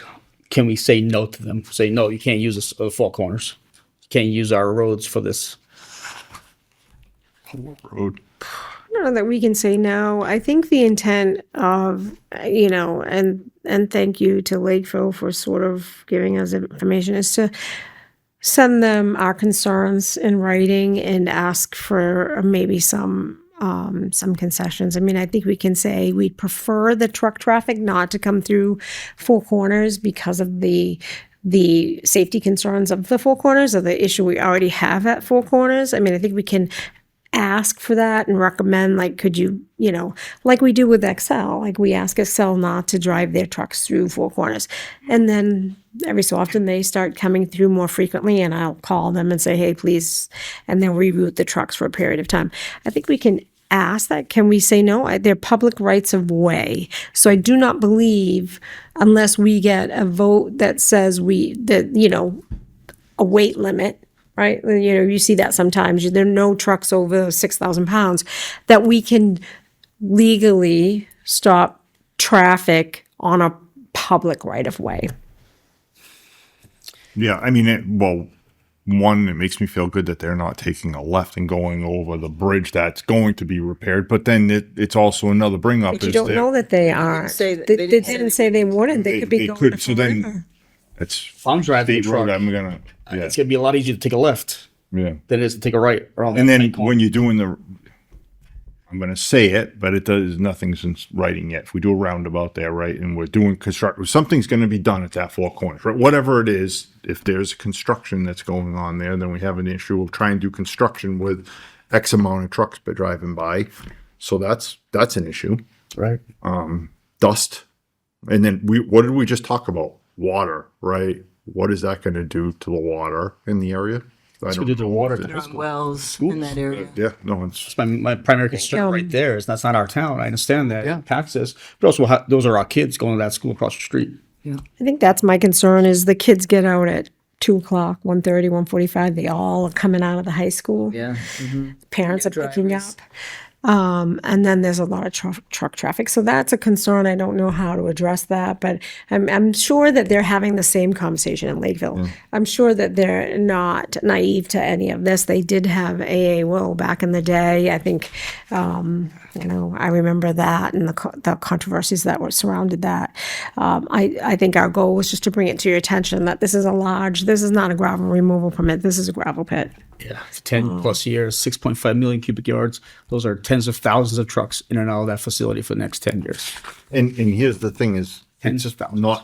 it's 167 acres of a 566 acre parcel. So that's only a third of it that they're permitting now. Anyone would be naive to believe that if this first third wasn't profitable, that they wouldn't try and move on to the next third, so on and so forth, right? So, yeah. Definitely a staged approach. And that's how they're taking it. They're taking it in multiple phases. They know the scope of That's that project. that's a huge phase. I'm not Just sure. 120 feet of elevation change. That's massive. Yeah. All right. Well, Yeah. it's a lot of homes they'd be building there.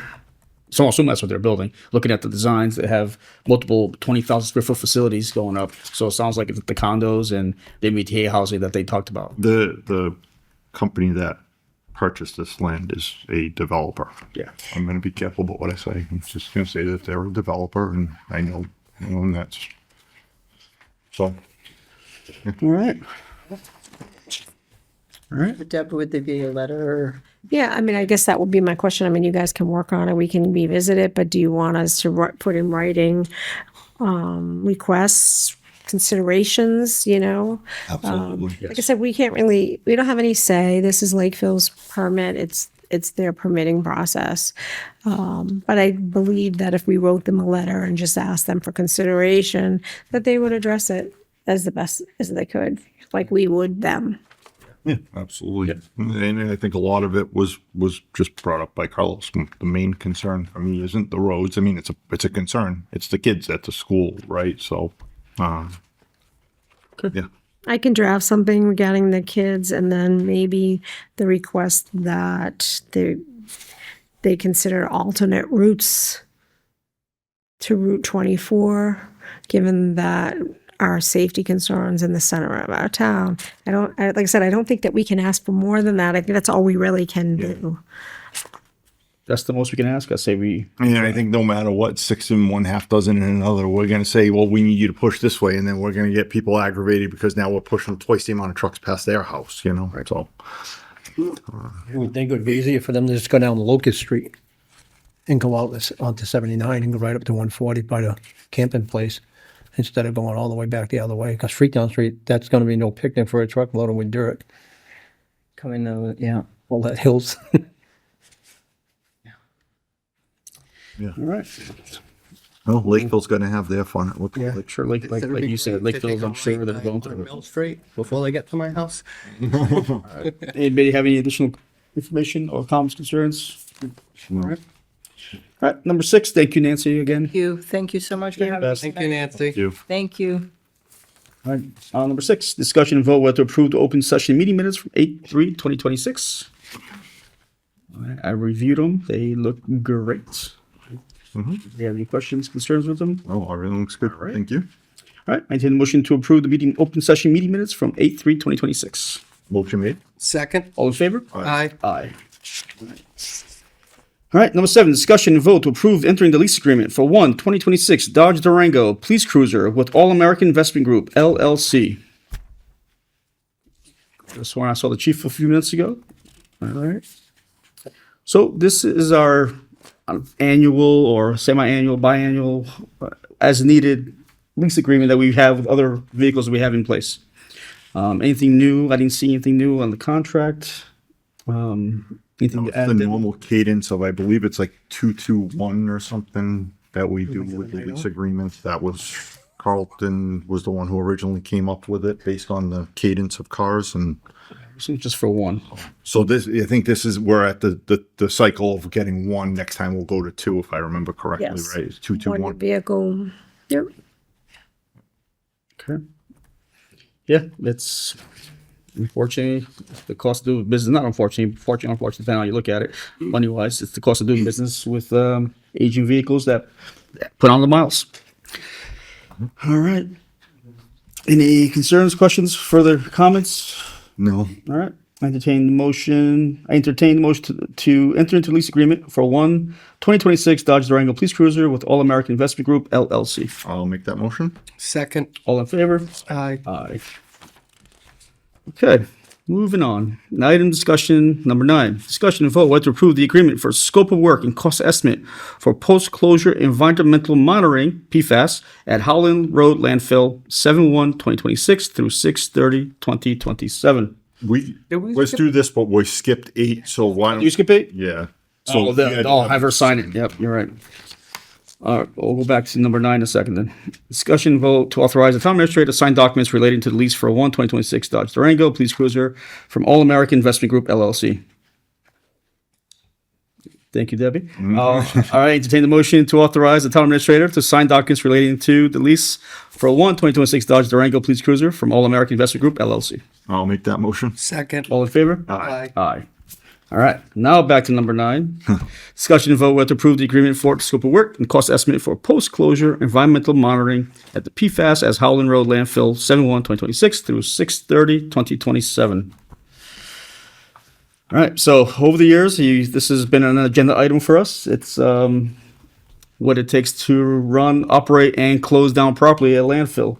So we've contracted out with environmental services there to do such as that. And this is just is it the last one or is it one more? Let me double check my words here. 1 second. Trying to figure out what year we're in at the lease. No, this is post-closure, so this is just us testing. It's not the lease, I mean the contract, sorry. So yeah, every year they send us over something new, and it's literally them testing groundwater, different chemicals that are in the ground to make sure anything that's leaking from the landfill is stopped and monitored. So this is just this year's agreement to have them continue on with that work. Correct. Sorry. Right, now that I have it in front of me, I was looking at the lease agreement. Yeah, no, it's all good. All right. So correct. At this year's this agreement, this contract is for $80,400, and it's to conduct like Selectman Zager has said, conduct groundwater monitoring, drinking water sampling for PFAS, and immediate response actions, IRA reports on a yearly basis, multiple times per quarter, semi-annual, and everything in between.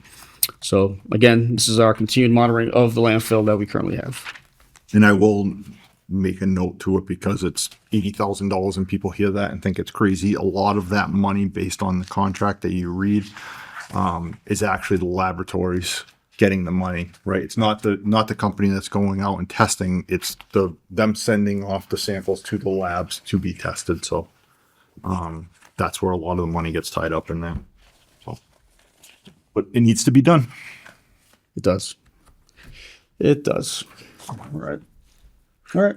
I entertain a motion to approve the agreement for scope of work and cost estimate for post-closure environmental monitoring, PFAS, at Howland Road Landfill, 7/1/2026 through 6/30/2027. I will make that motion. Second. All in favor? Aye. And number 10 is a follow-on to this. It's a discussion and vote whether to approve the agreement of scope of work and cost estimate for post-closure environmental routine monitoring at Howland Road Landfill for 7/1/2026, 6/30/2027. This is just a quick agreement. Yep. All right. I will Oh, sorry, go ahead. All right, I entertain a motion to approve the agreement of scope of work and cost estimate for post-closure environmental monitoring at Holland Road landfill for 7/1/2026 through 6/30/2027. I will make that motion. Second. All in favor? Aye. Aye. All right.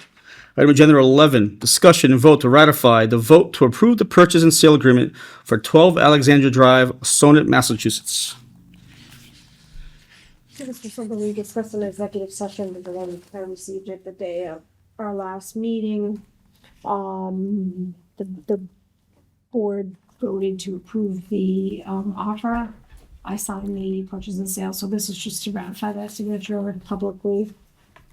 We get an offer to purchase, 12 Alexander Drive. I think we had it on the market for $299. It was an offer of $290,000. Oh, sorry. Do I need to repeat myself? It was, we get an offer to purchase 12 Alexander Drive for $290,000. I think it was on the market for $299,000. It's subject to the release of the covenant. So, this one's a little tricky in that we took it for taxes, and it was, I think, let to go to tax title because there is a covenant on there from the developer that put in the road because the road needed repairs to be done before the road could be accepted as a public roadway. The cost of those repairs are anywhere from $400,000 to $750,000. The residents on that roadway would like the repairs done, obviously, because otherwise, as it stands, it's a private roadway and they'll be responsible for any repairs that need to be done to that road. So my intention is to get money at town meeting because I can't take the money from the proceeds from the sale and allocate it to the repairs of the road. So we're going to have to go to the taxpayers and ask them to allocate money for the repairs of the road in anticipation of receiving these funds back from the sale of this lot. So I'm hoping that once we have the, if we can get the town vote to repair the roadway, that the planning board, because it's their role to release the covenant, will release the covenant knowing that the money's set aside to repair the roadway, and then we can sell the lot. So it's not an easy sale. It's not clean and easy. And we knew this from the beginning, but I hope that I've explained it clearly. But we had talked about it in executive session because, like I said, I had just gotten the offer that day, but you only have 2 days to respond to an offer. So I needed to get that response from the board, and this is a public acknowledgement of that offer and the agreement to sell that lot. I think, based on our conversation, it was a no-brainer because this is the way that this is the easiest path to getting those residents what they want, which is a functioning, repaired road, right? And so this helps take some of the burden away from the rest of the taxpayers in and around, and including themselves, right? Because it's everyone. It's not just them. It's not just everyone else. So. Yeah. And something to note as well is if we go to town meeting and it's a no vote, then this sale is null and void. Yep. Right. So there's a lot of stuff hanging in the balance of each, right? So both have to work to make it go forward. If not, we're back to square one. In a sense, right? We got to figure out, at the end of the day, that road still needs to be fixed, right? So this is possibly the least evil of both routes, right? Because it gives us some money back at some point, right? So, yeah. Yeah, I mean, it's a private road. If we do nothing again, and it's really the drainage, and if the drainage fails, then it will be on the residents. But so that's not just a slam dunk easy thing to say, because those residents have all paid taxes throughout the years. Yeah. And so, yeah, this actually might Buy be a house in a neighborhood, thinking the fact that that road is going to become a public road, right? The developer is going through their steps so that when a resident buys their house, they think, okay, yeah, this is the step. And most houses, when purchased in a development, right, the road isn't public yet. It's not a public road. It's not an accepted roadway until the development's done, right? So, this is not a good situation, but. Yeah, I'm hopeful that we can explain it clearly enough so that people understand why we were asking for the money at the town. Now I'm gonna probably be asking for close to $400,000.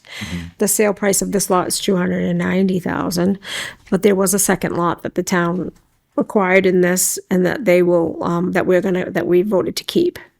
Right. That's also under covenant. This has So- to be brought up as a separate article because of what it is, or does it get included in with Chuck's articles? Because Chuck always comes forward asking for roadway I don't, repair money and. I mean, it can go any way you want it to go, right? I mean, if Chuck, but I haven't asked Chuck to utilize his money to fix Alexander because it's not a town road yet. So it's one of those conundrums, right? Like we can't authorize necessarily spending on On a private way. private way. So I've got to work out That's the interesting. logistics of it. I guess I'm asking because it probably makes sense to be more transparent to have it separate, but I wasn't sure because Chuck does come forward saying, you know, I want to repair these 4 roads, this drainage, that, and then Yeah. $800,000, and he goes to the town for it. I think because of the conundrum of it being a private roadway, we're going to have to do it a little bit differently. Separate. Right. Yeah. Fair enough. Only asking because it's just different. Yeah, it's just a longer route to get there. So, okay. I get the question. How come the second lot's never, I understand you want it for the pump station, but doesn't it still have to be sold? Doesn't it still have to be offered? No, the selectmen voted to retain that lot. And since the repairs on the roadway exceed the value, they can do that. But it doesn't exceed the value if you sold both lots for the same price. Yeah, we get an appraisal. I'll have to work with the tax title, but even at 400,000, we're probably going to be low for repairs. The original estimate's $750,000 to repair that roadway correctly. Yeah, I don't understand how it's that bad because, I mean, it's never ever flooded. And it's not that much drainage in the road because most of it's in the retention, goes from the road to the retention ponds in everybody's front yard. So where does it all come down? So I think that I don't quote me, but I believe what happened was the drainage was put in, the road was narrower, the drainage was it wasn't in the gutter line, the catch basins were not in the gutter line, so they moved the drainage, the catch basin covers over to the gutter line and just piped them like with 90 degrees into the drainage basins, which are still sort of midway in the roadway. There's no way to clean out those catch basins because you can't use the machine to do a 90-degree angle. So when the catch basins do fill up, it will flood. That's my understanding. Don't hold me to it. We should probably have a conversation with Chuck. That was my understanding as well, that they just moved the covers over, not the whole catch basin. That was what we were told, so. You still clean them with a Vector, you just can't clean them with a catch basin cleaner, that's all. So I think that the thought process might be rather than moving the drainage catch basins, it might be to narrow the roadway. All right. Entertain the motion to ratify the vote. Oh, I'm sorry. I entertain a motion to approve the purchase and sale agreement for 12 Alexander Drive, Assonet, Massachusetts. I will make that motion. Yeah, I'm just gonna abstain because of my planning board. I second it. All in favor? Aye. Aye. Thank you. All right. Discussion number 12. Discussion and vote whether to approve the purchase agreement between the town of Freetown and Iron Horse Structures for a salt shed for the highway department. All right. So for those keeping track, we had a salt shed at the annual town meeting or a special town meeting, forgot which one, but at the recent town meeting, and we approved this by the residents. So here we are a couple months later, and we have a purchase agreement for $136,000 for a pretty good sized shed. I believe it's 72 feet by 120 feet. So, any questions, concerns? No, I mean, I think Chuck did a good job of already talking us through this, why we needed something that big, because you bring up the size of it, right? But the availability of salt during the peak of the season's been tough, so this is going to hopefully help that and satisfy us with the state as far as water drainage runoff and stuff from the salt. So I know, just for clarification purposes, at town meeting, we approved $550,000. This is purchasing the kit, the salt shed kit. There's also, I think, did the RFP for the site work go out? Is that already out? Is that on here? Yeah, I think there is. So there's a whole bunch of site work that needs to be done separately. That's a separate cost, which is in over 100,000 as well. And then there'll be the installation of the building will be a third piece. And there may also be some electrical and stuff after that. So just so we didn't say 550 and it's 136,000. There's three pieces that make up the total cost of the salt shed. So I just want to clarify that. Thank you. Thank you, Deb. All right. I intend a motion to approve the purchase agreement between the town of Freetown and Iron Horse Structures for a salt shed for the highway department. I'll make that motion. Second. All in favor? Aye. Aye. All right, moving on to agenda number 13, acknowledge the donation to the Council of Aging for general support at the sum of $50 from Susan Simo. Susan, we thank you kindly for your $50 donation. We love seeing your name up here every week or every agenda. So you are greatly appreciated, and I know the Council of Aging and all those patrons appreciate it. So thank you. Yes. Item Thank you. agenda 14, discussion and vote whether to approve the quote from Leading Way Construction, Inc. for additional roof repair work for the Freetown Elementary School roof recoating project. Okay, so I'm going to ask you to possibly entertain a different vote. The roof project is underway. I'm actually having a meeting with them tomorrow. If you remember correctly, we talked about fixing the wet spots in the FES roof. And then the company came to us and said they think they could do a piece of the roof, a section of the roof for the $500,000 that we had allocated. So that went out to bid and it came in at $467,000 to repair a third of the roof. We're going to say a third of the FES roof, the oldest section. That did not address the wet spots in some of the other areas. So I asked them to give me a quote for those wet spots. It came in around $80,000, so that's what you have before you. The issue is they haven't gotten up on the roof yet to start the recoating. That's happening this week, I believe. We, in procurement, we can only do change orders up to a certain amount of money.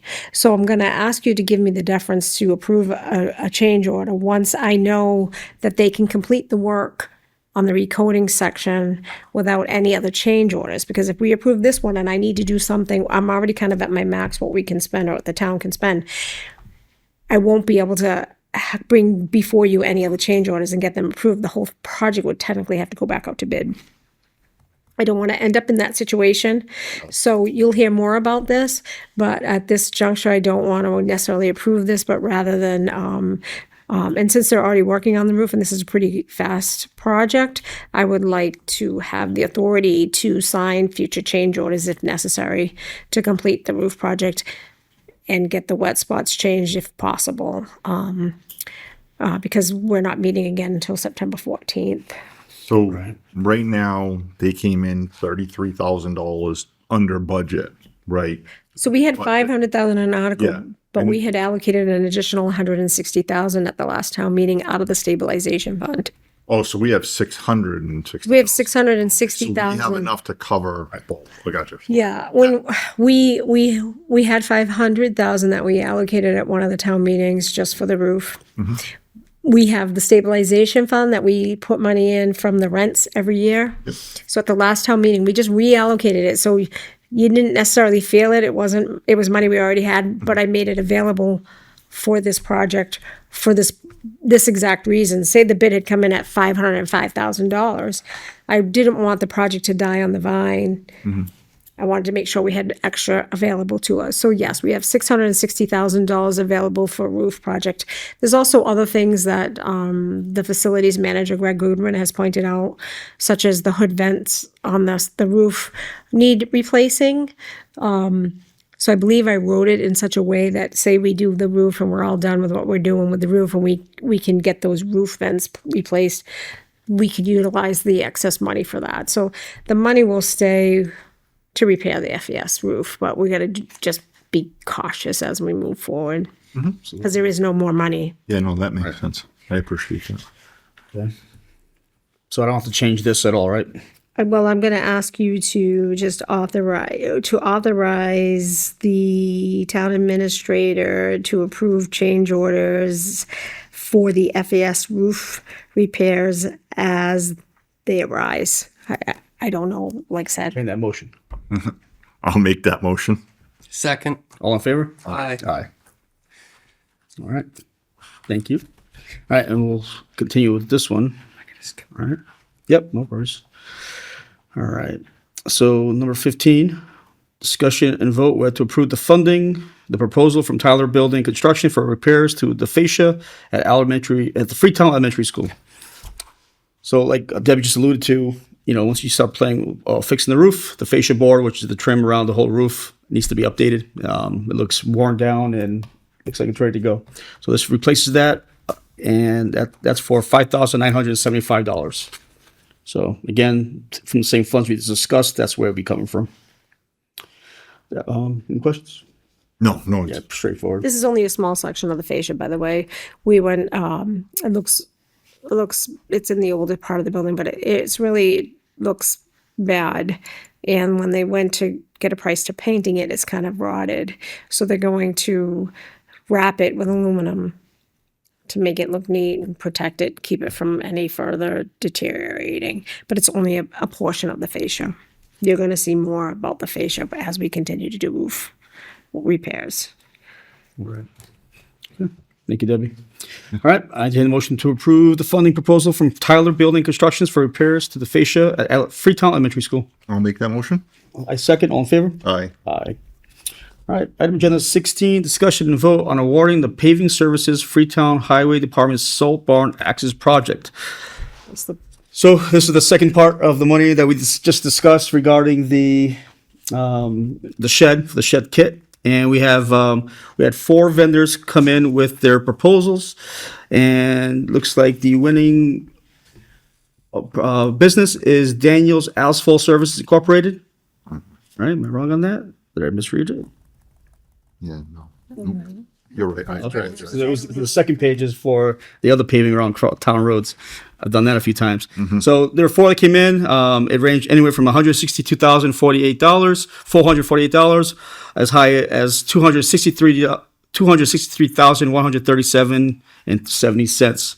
So by state law, for best services for the town, Daniel Asphalt Services Incorporated has been awarded this, or is the winning bid at $162,448.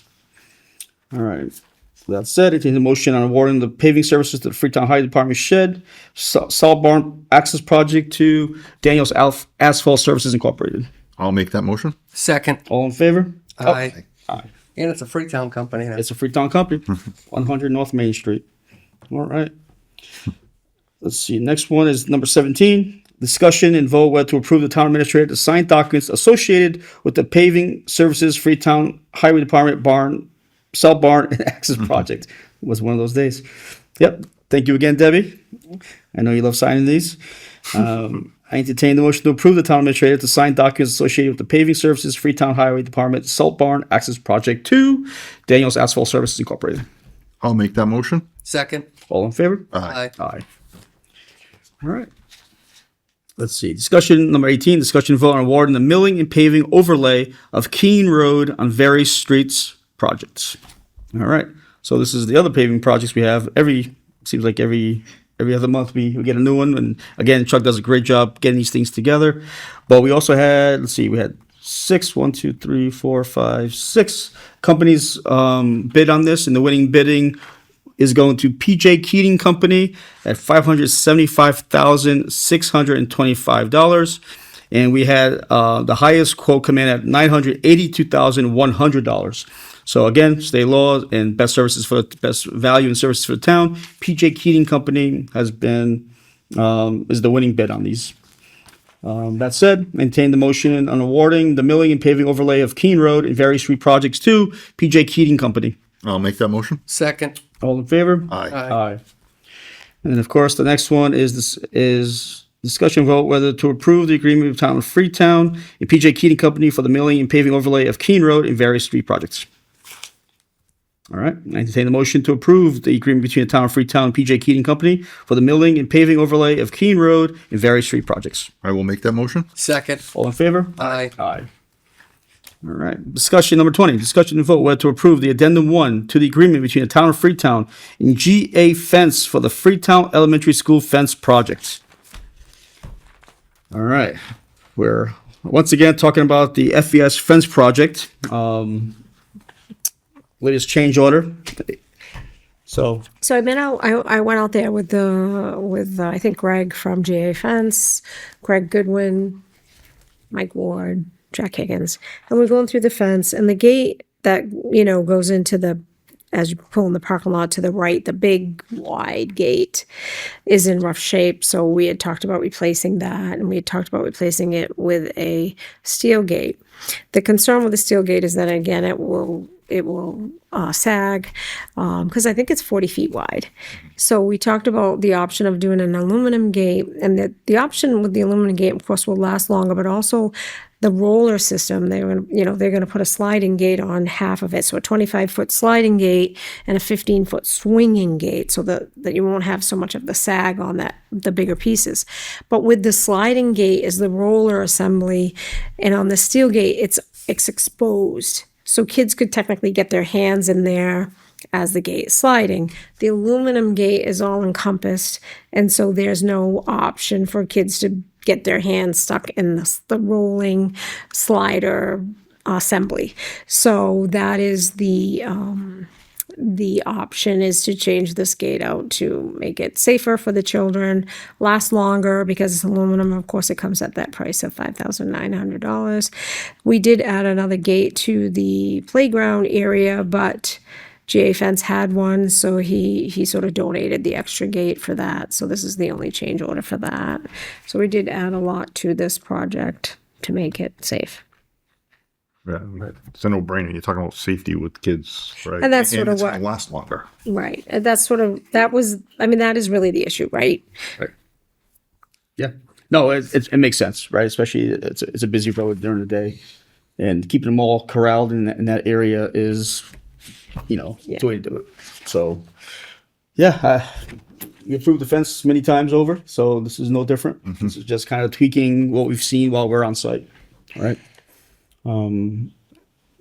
That said, I entertain a motion to approve the addendum 1 to the agreement between the town of Freetown and GA Fence for Freetown Elementary School fence projects. I'll make that motion. Second. All in favor? Aye. All right. Sorry, I have a question. I don't know if I'm allowed to. What's your name? And Mariah Tarantino, hi, Mariah. Where are you from? Freetown. Okay. Hi. Hi. Sorry. Sorry, you can tell it's my first time. No, welcome. I'm just wondering, just because it's already pretty late in the night, and I see that you have quite a few agenda items left, if there is a possibility of moving up the public input. 4.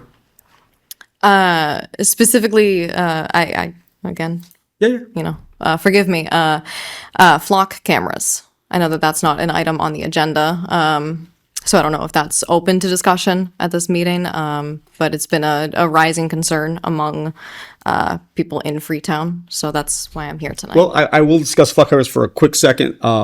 There is no discussion on flock cameras. We punted that discussion well into 2027. So for the rest of the year, 2026, next handful of agendas, we're not going to be discussing it whatsoever. No flock cameras will be installed. There's currently one that's we agreed to, or the Board of Selectmen agreed to. Was it 3 meetings ago? But nothing's been signed by us or the town or the city of Fall River.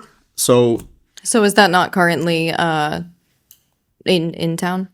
So it's on I forgot the road. Do you know the exact road it's on? Bell Rock. Section of Bell Rock, Copacabana, and High Street. Yeah. Is there any possibility of this being discussed at the special town meeting without? I know there's a couple petitions going around for warrants, but I didn't know if that was possibly, on your guys' radar for the town meeting. Well, the reason why it was punted to 2027 is that, as I'm sure like everybody else, right? And I'll talk about this for about a minute because we do have a packed agenda, but it is a concern. So flock cameras, it's all over the media. Right, we hear the good, the bad. Most of the time you listen to the news, it's probably mostly bad stuff going on. But because of the uncertainty of all the things that they're proposing to change, we decided that we were just going to move the conversation about any flock cameras into 2027. We're hoping by then, and there's no time frame. It's not like January 1st we're going to start talking about it. It's whenever we have the final information from the state, the companies, kind of alleviate some of the concerns that the residents have had from both different towns. So we've taken the approach of being proactive, listening to what the noise is on the outside before we allow that type of system to come into Freetown. Okay. So and that's where that's the stance of us, common sense approach. We hear it. We don't need to get into the conversation because we're out of it at this point. Oh, no, that's fair. I watched the Board of Selectmen meeting from, it was late June.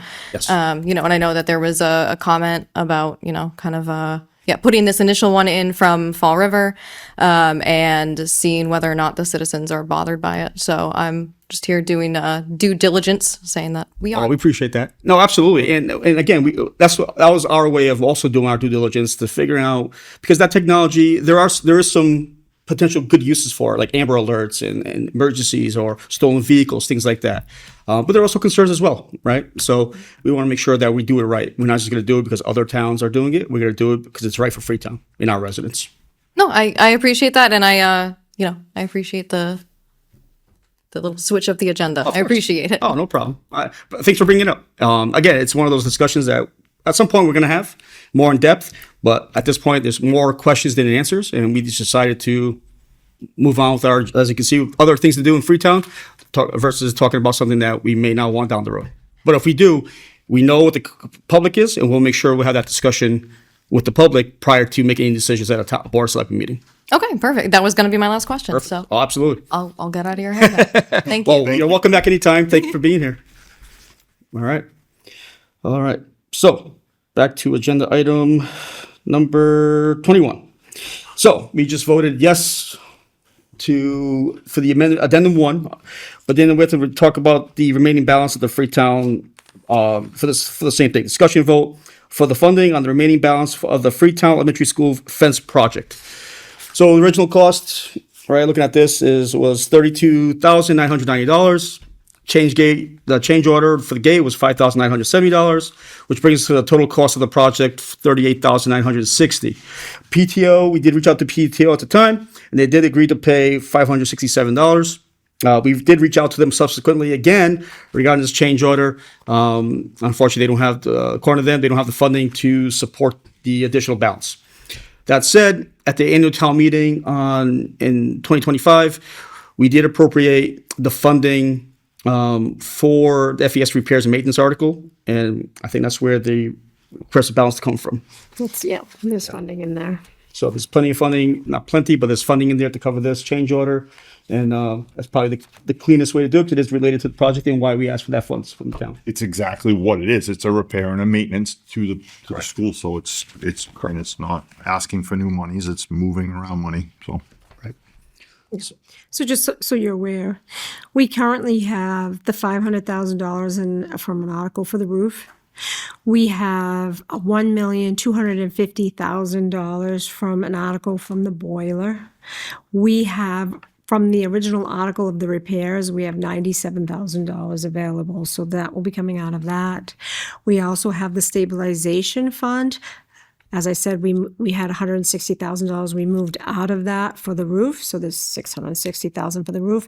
That leaves about $58,000 in the FES stabilization fund. So we have been consistently saving and trying to put money into maintaining the building, because it's the town's responsibility to maintain FES.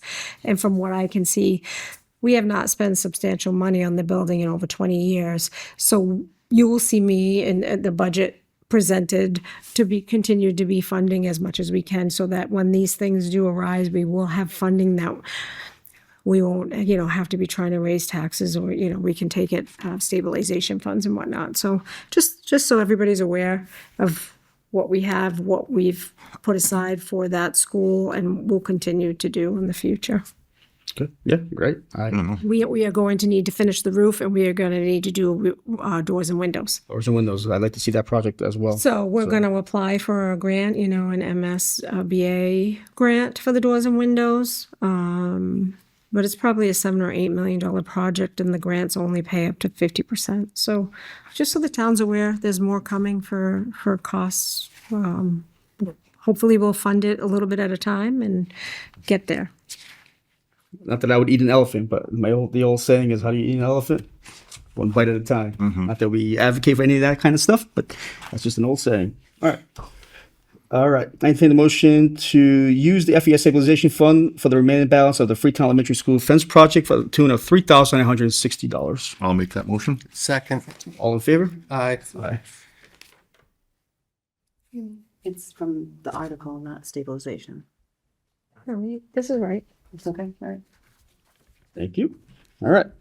Moving on to item agenda number 22, discussion and vote whether to approve and accept anonymous donation of the town seal in stone in front of the town hall on a new sidewalk once installed. So, once again, we'll discuss town meeting. We allocated funds, citizens petition not citizens petition. They reached out to the highway surveyor regarding the sidewalk on Main Street next to the town hall, all the way up to up the road.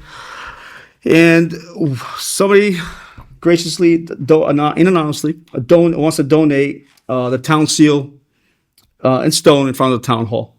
So I think that'll look pretty nice. Yeah. You guys get to see the pictures that they sent out to us on the packet. I guess he or she was out in the town of Plymouth, and it was a similar seal. They took a picture, and that would be something similar, but with the town seal and everything else. Looks good. Okay with that. All right. All right. Chuck was okay with this, which is great because they're doing the project. All right. All right. I entertain the motion to accept the anonymous donation of the town seal in stone in front of the town hall once the new sidewalk is installed. I'll make that motion. Second. All in favor? Aye. Aye. All right. Moving along. Item agenda 23. Discussion and vote whether to approve increasing the hourly rates for winter 2026-27 snowplow drivers by $5 per hour. All right, another annual discussion that we have. Sometimes it feels like it's right around the corner, but I suspect that with last year's snow amounts, that we might get higher than usual inquiries this year. Well, It was we did have beneficial. more as the season went on, and there was people going over. I can get out there and actually make some money, Right. and they were willing to come to us. So that says something, right? So I think the $5 raise per hour is a modest one, but I think it's a good place. Yeah. Where it seemed like people were coming to us, so it doesn't mean we were the lowest. We probably weren't the highest, but For those interested, with the $5 increase, if we were to approve that for 26-27, for an 8-foot plow, that's $115 an hour. For a 9-foot plow, $121 an hour. 10-foot plus plow, $140 an hour. And loader with 3 cubic yard bucket, $160 an hour. So if you're interested, please contact the town, Chuck, or any town employee. They'll direct you to the right area. All right. I entertain a motion to increase hourly rates for the winter 2026-27 plow drivers by $5 per hour as discussed. I'll make that motion. Second. All in favor? Aye. Aye. Aye. All right. 24, item agenda 24. Discussion and vote whether to add a fence around the basketball pickleball court at Hathaway Park utilizing Parks and Improvements Fund. All right. So as we know, for those that are frequent Hathaway Park, that there used to be a former sunken basketball court. We tore that up and took down the basketball court, and using grants that we received, we installed a pickleball / basketball court. We even added a basketball hoop and some lights so that people can use it. We moved, and that was out of cement down at Hathaway Park because it does flood in that area. We then further went along and added the permeated coating on top, which is that beautiful red, white, and blue coating that makes it last longer. Now, as you may see driving around town, you have a lot of individuals that are riding their mopeds or their electric bikes. And unfortunately, what's been occurring, what it seems like, is the individuals using the same bikes are using the current pickleball court as a launch pad or a ramp like we used to do as kids, right? So to protect that investment, right, because it wasn't cheap, that permeated facility coating, we have enough to repair it, but it's also expensive to replace. So a good workaround to protect the basketball court, pickleball area, is put a fence around it. And that's what this is for. So the fence is a 4 to 6 foot, depending on the side you're on, vinyl fencing to protect that basketball area. But then you also have to, when we discuss that, you're also limiting access to that area as well, because now it's not open. So a further discussion as a guy in a wheelchair, I'm going to suggest that we expand the conversation. If we're going to put a fence there, let's also put some type of pad or walkway that can get people there versus just going on the grass. Make it completely ADA compliance. All right. So for today, I think we just have the that one, right? I don't see the quote, but we're looking at putting a fence there. Right? Did I catch called a fence everything? company and they said that it would probably come in just under 10,000. Right. So under 10 grand, so procurement be not simple, but simplified in some ways, right? But of course, this is just the fence, but down the road, I wouldn't mind getting a quote for a sidewalk or a fence or a place or permeated area to get to the entrance of the fence, wherever we put it. That make sense? Yeah, so we're saying we're gonna put the plastic fencing. The vinyl fencing around it. I guess, do we worry about with people playing with the balls and stuff if it's gonna crack the fencing? I don't know, I The mean. chain link fence coated. The same Yes. fence that they Oh, did. there. sorry, it's Vinyl chain fencing. link coated. I'm sorry, I thought you meant like vinyl fencing, like white vinyl fencing. Oh, no. I apologize. Sorry, I should have clarified that. Yeah. Be the same fence as we did on the that On the we water. replaced. No, that's perfect. That's what I want to see, because then, yeah, Yeah. Chain link coated. yeah. And then we'll have to kind of go over with Chuck and we'll, and make sure that it has gates and whatnot to get in and out if we need to do anything. But we had talked about originally doing a fence. We just didn't, we didn't want to spend all the money at the time. When we had originally talked to some people who play pickleball, they had said that the one biggest thing that we were missing there was fencing because of the balls running, and they didn't, they're gonna want fencing around it when they play. Yeah. So I think that this is it's actually beyond the vandalism side that Right. we're alluding to. It's going to improve the play for the people even playing basketball, right? Well, I wouldn't call it vandalism. I would call it exuberant, playful, playing with their electric scooters, bikes, mopeds, whatever you want to call them. But yeah, at the end of the day, it is getting damaged, and we want to make sure it's there for years to come. Yeah. So I will tell you that I went by there maybe at 9:30, 10 o'clock, 9:30, and there was a bunch of adults playing basketball. They're like, 10. I love that too. park gets utilized. I agree. I think it's an awesome asset to the town. We've had our parks being more utilized than I can ever remember. So that says something about what's being done to them. So Yeah. I agree. All right. I entertain a motion to add a fence around the basketball pickleball court at Hathaway Park, utilizing Parks and Improvement Fund. I will make that motion. Second. All in favor? Aye. All right. Selectman Cavallo, All right. you are up, sir. All right, item 25, rescind the employment offer to Brian Sylvia as truck driver at Highway Department. He has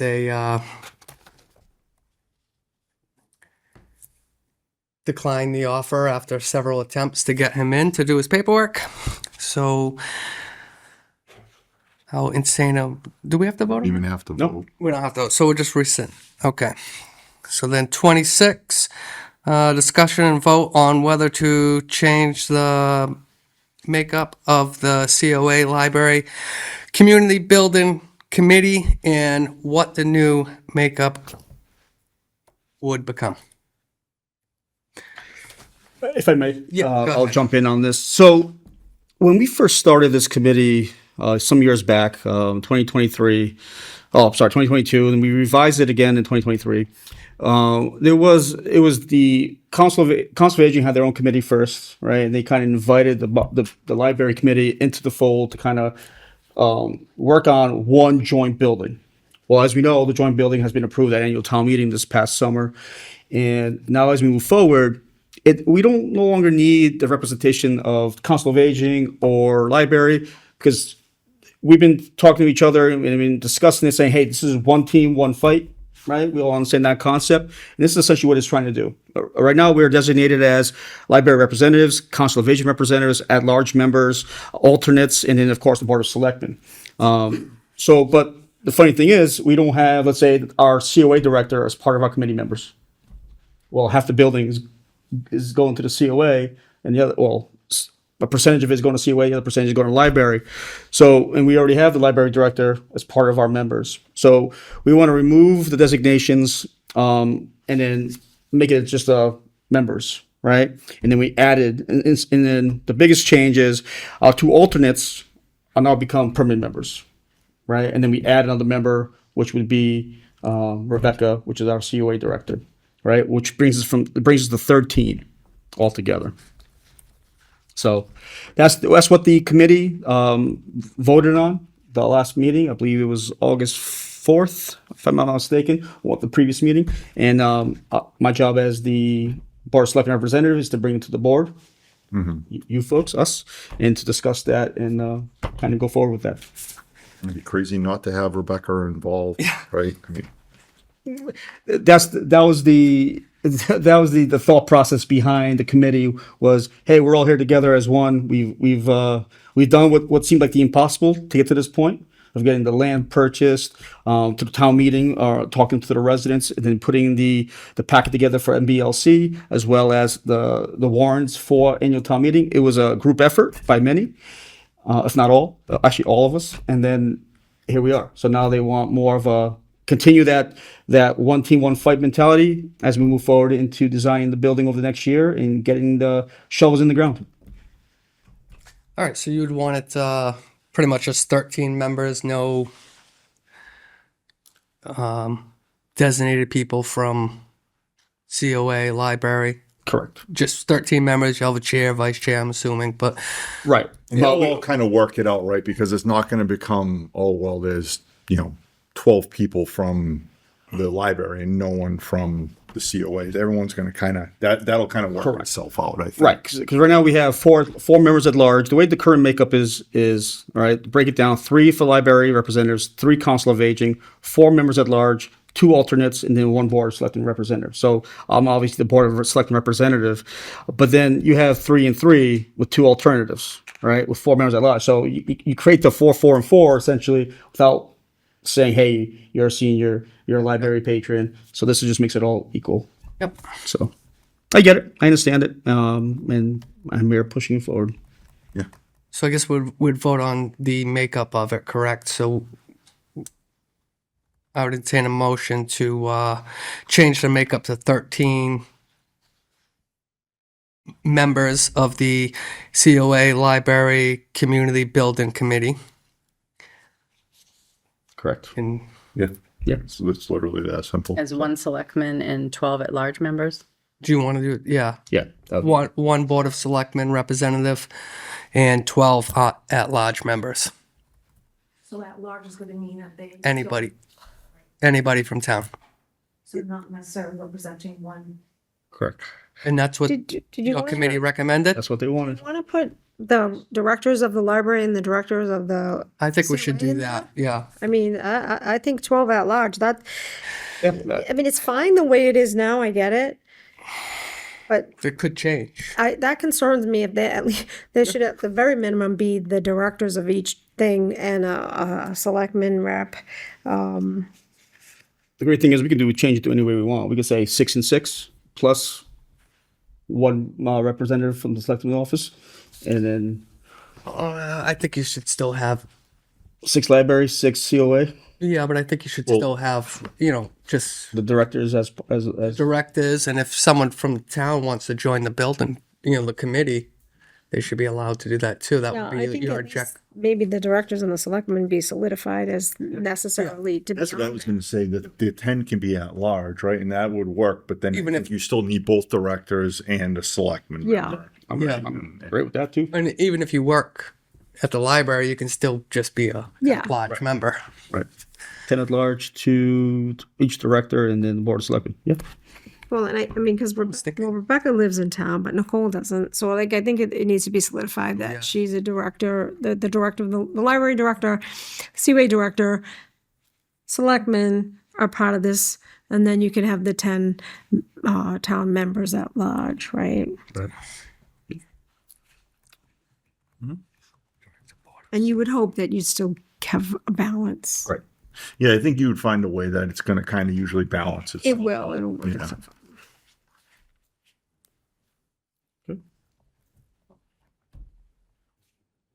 Yeah, so I'll entertain a motion to redo the makeup of the COA Library Community Building Committee as 13 members, one being a Board of Selectmen representative, one being the library director, one being the Council on Agent director, with 10 at-large members. I make that motion. I will second it. All in favor? Aye. Aye. All right. 27, acknowledge the resignation of, Evelyn.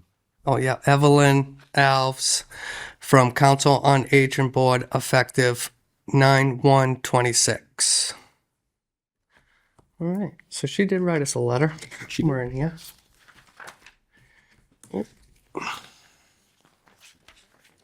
Just get to it. She says, please accept my letter of resignation from the Board of COA effective September 1st, 26, and it has been a pleasure to serve. Thanks, Evan. It's really nice of her. We just have to acknowledge that. Okay, so 28, discussion and vote whether to approve the annual appointment list of election workers in attachment A, effective 8/16/26 until 8/15/27.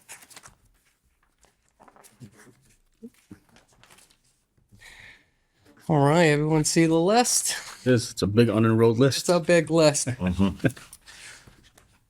Do you want to name off all of them? No.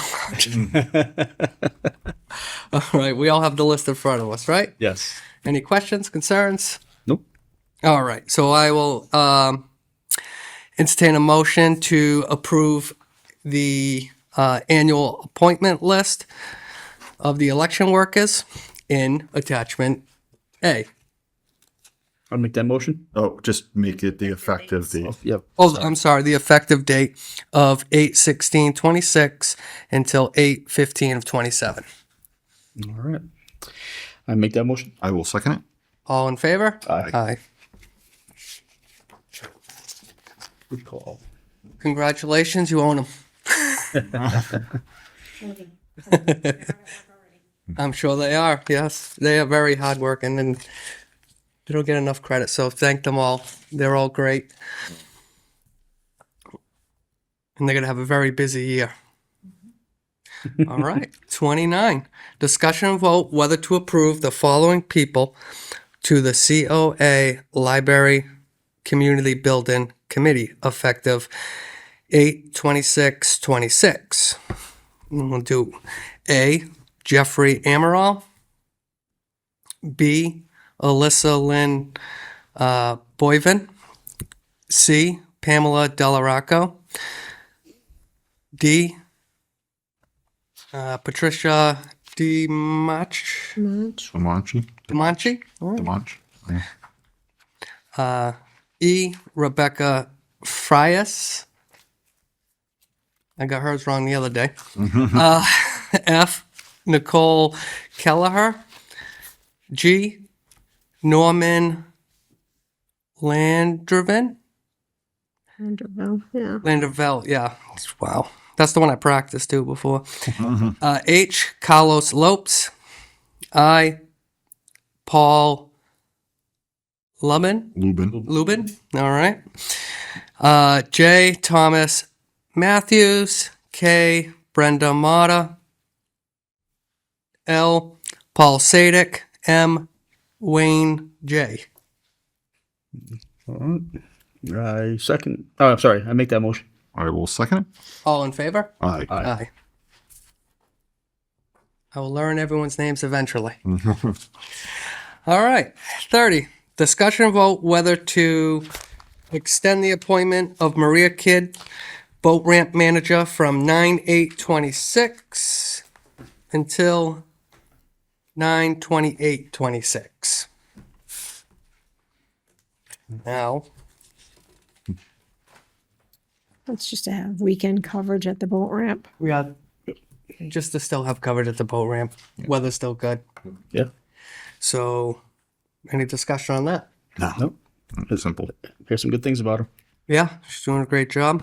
So I'll entertain a motion to extend the appointment of Maria Kidd, boat ramp manager, from 9/8/26 until 9/28/26. I'll make that motion. I will second it. All in favor? Aye. Aye. The other ones have been removed, so we'll turn it over to, well, Yeah. town back to administrator. me. Back to you, sir. All right. Anything from the town administrator? No, I'll just kind of give you a synopsis of what we've been working on. Selectman Cavallo and I had muffins and coffee with the seniors, which you've all done in the past. So that was, it's usual. The seniors come and voice their concerns. They were very concerned and I've heard this in the past, they're interested in senior housing. So I'll do a little bit of homework on that, but as I've said in the past, I think the issue with senior housing is if you get any kind of public housing, veterans have first priority, and I'm not saying they shouldn't, but there's such a shortage that it would get filled with veterans from out of town, and the town residents don't actually get to use the public housing. But I will follow up with that a little bit more. But other than that, we entertained their discussions and we answered their questions and had some great muffins. The Senator Rodrick's hosted a lunch also on the same day, I think last week, and the 19th. So a lot of the department heads came and had lunch and were able to voice some of their concerns to Senator Rodrick's. So that was really nice. Congressman Auchengloss will be here Thursday morning at the COA at 9:30. There is breakfast being served there. I don't know what the capacity is for that, but if anybody would like to stop in and meet with Congressman Auchengloss, that's the opportunity to do that. They did fund $1 million engineering expansion to the water line. And Congressman Auchengloss is also the one responsible for the grant for the bridge on South Main Street. So he's very good to our community, sees the needs of the town. It does come usually once or twice a year to take a look around. So looking forward to that, actually. As far as staffing goes, we're pretty fully staffed except for the position in the highway department. That's now available. Our budget is, fairly new. We're on budget as of right now. We don't have anything that's going off budget. I am taking vacation starting next week. Actually, I won't be here Friday I won't be back until September 14th. I'm taking 2 solid weeks off. Next week, I will be out and unavailable for emails or calls. So you are all going to be on call. And I think that's really all we have going on other than our normal day-to-day operations. I'm actually obviously trying to prepare to take vacation. We have a lot of procurement still to get out the door. I think that's kind of where we're at as a town. So quickly, we're going to be looking at fall town meeting, looking at the warrants and the articles. Won't know what we have for free cash, but that's sort of what we're going to be looking towards pretty quickly when I get back from town, from vacation. So Earlier, the individual that was here, I forgot her name, she said she had a petition going. yeah, I've heard there's petitions about the flocks, and obviously there's a procedure for that. And if they follow the procedure, we put the petitions on town meeting. That's not really, they'll give us that and we'll do what we need to do. Right. Cheryl certifies signatures and we put it on the warrant. Got it. Okay. Now we know. Cheryl, does all of the COA library committee members need to be sworn in yet again, or are they all set? Well, I'll have to look at the list that you provided today.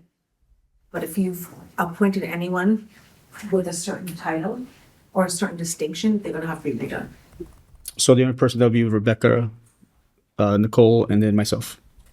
I think you're all set already. Right, I did. I think you're all set as Board of Selectmen rep, but I have to double check Okay. it, but I'll get with you. Okay, appreciate that. So you Nicole was already on it, wasn't she? She was. The only person that we're adding to this is Rebecca, because she was never.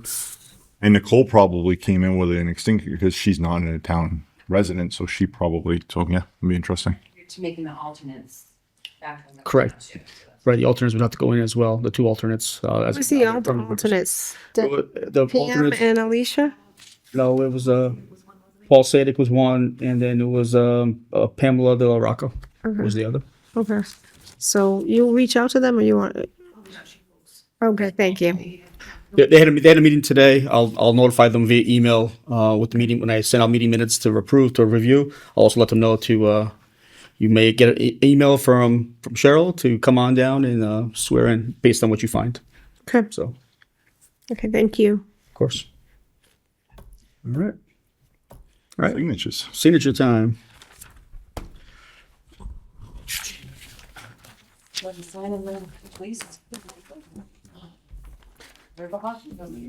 See you next Monday. I feel for you.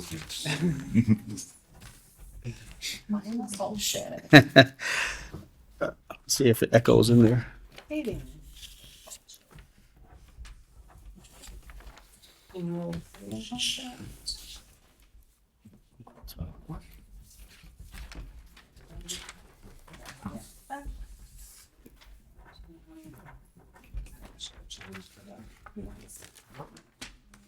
Green Road's gonna look nice.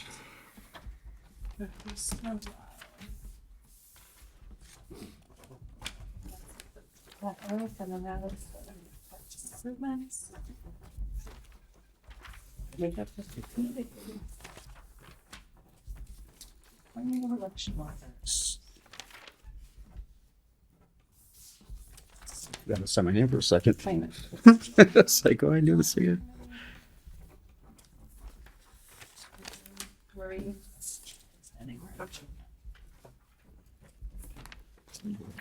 You just start sounding out the names for me? Sure. You want me to phonetically put them on? Yeah. You got it. Then when it actually comes up, I panic even more.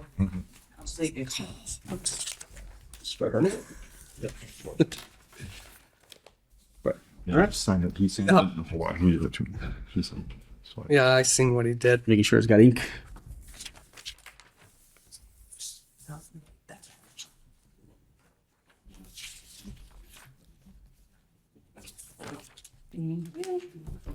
All she wrote. All right. It being 8:06 p.m. and having no agenda items to follow, I entertain a motion to adjourn tonight's Board of Selectmen meeting. I'll make that motion. Second. All in favor? Aye. Aye.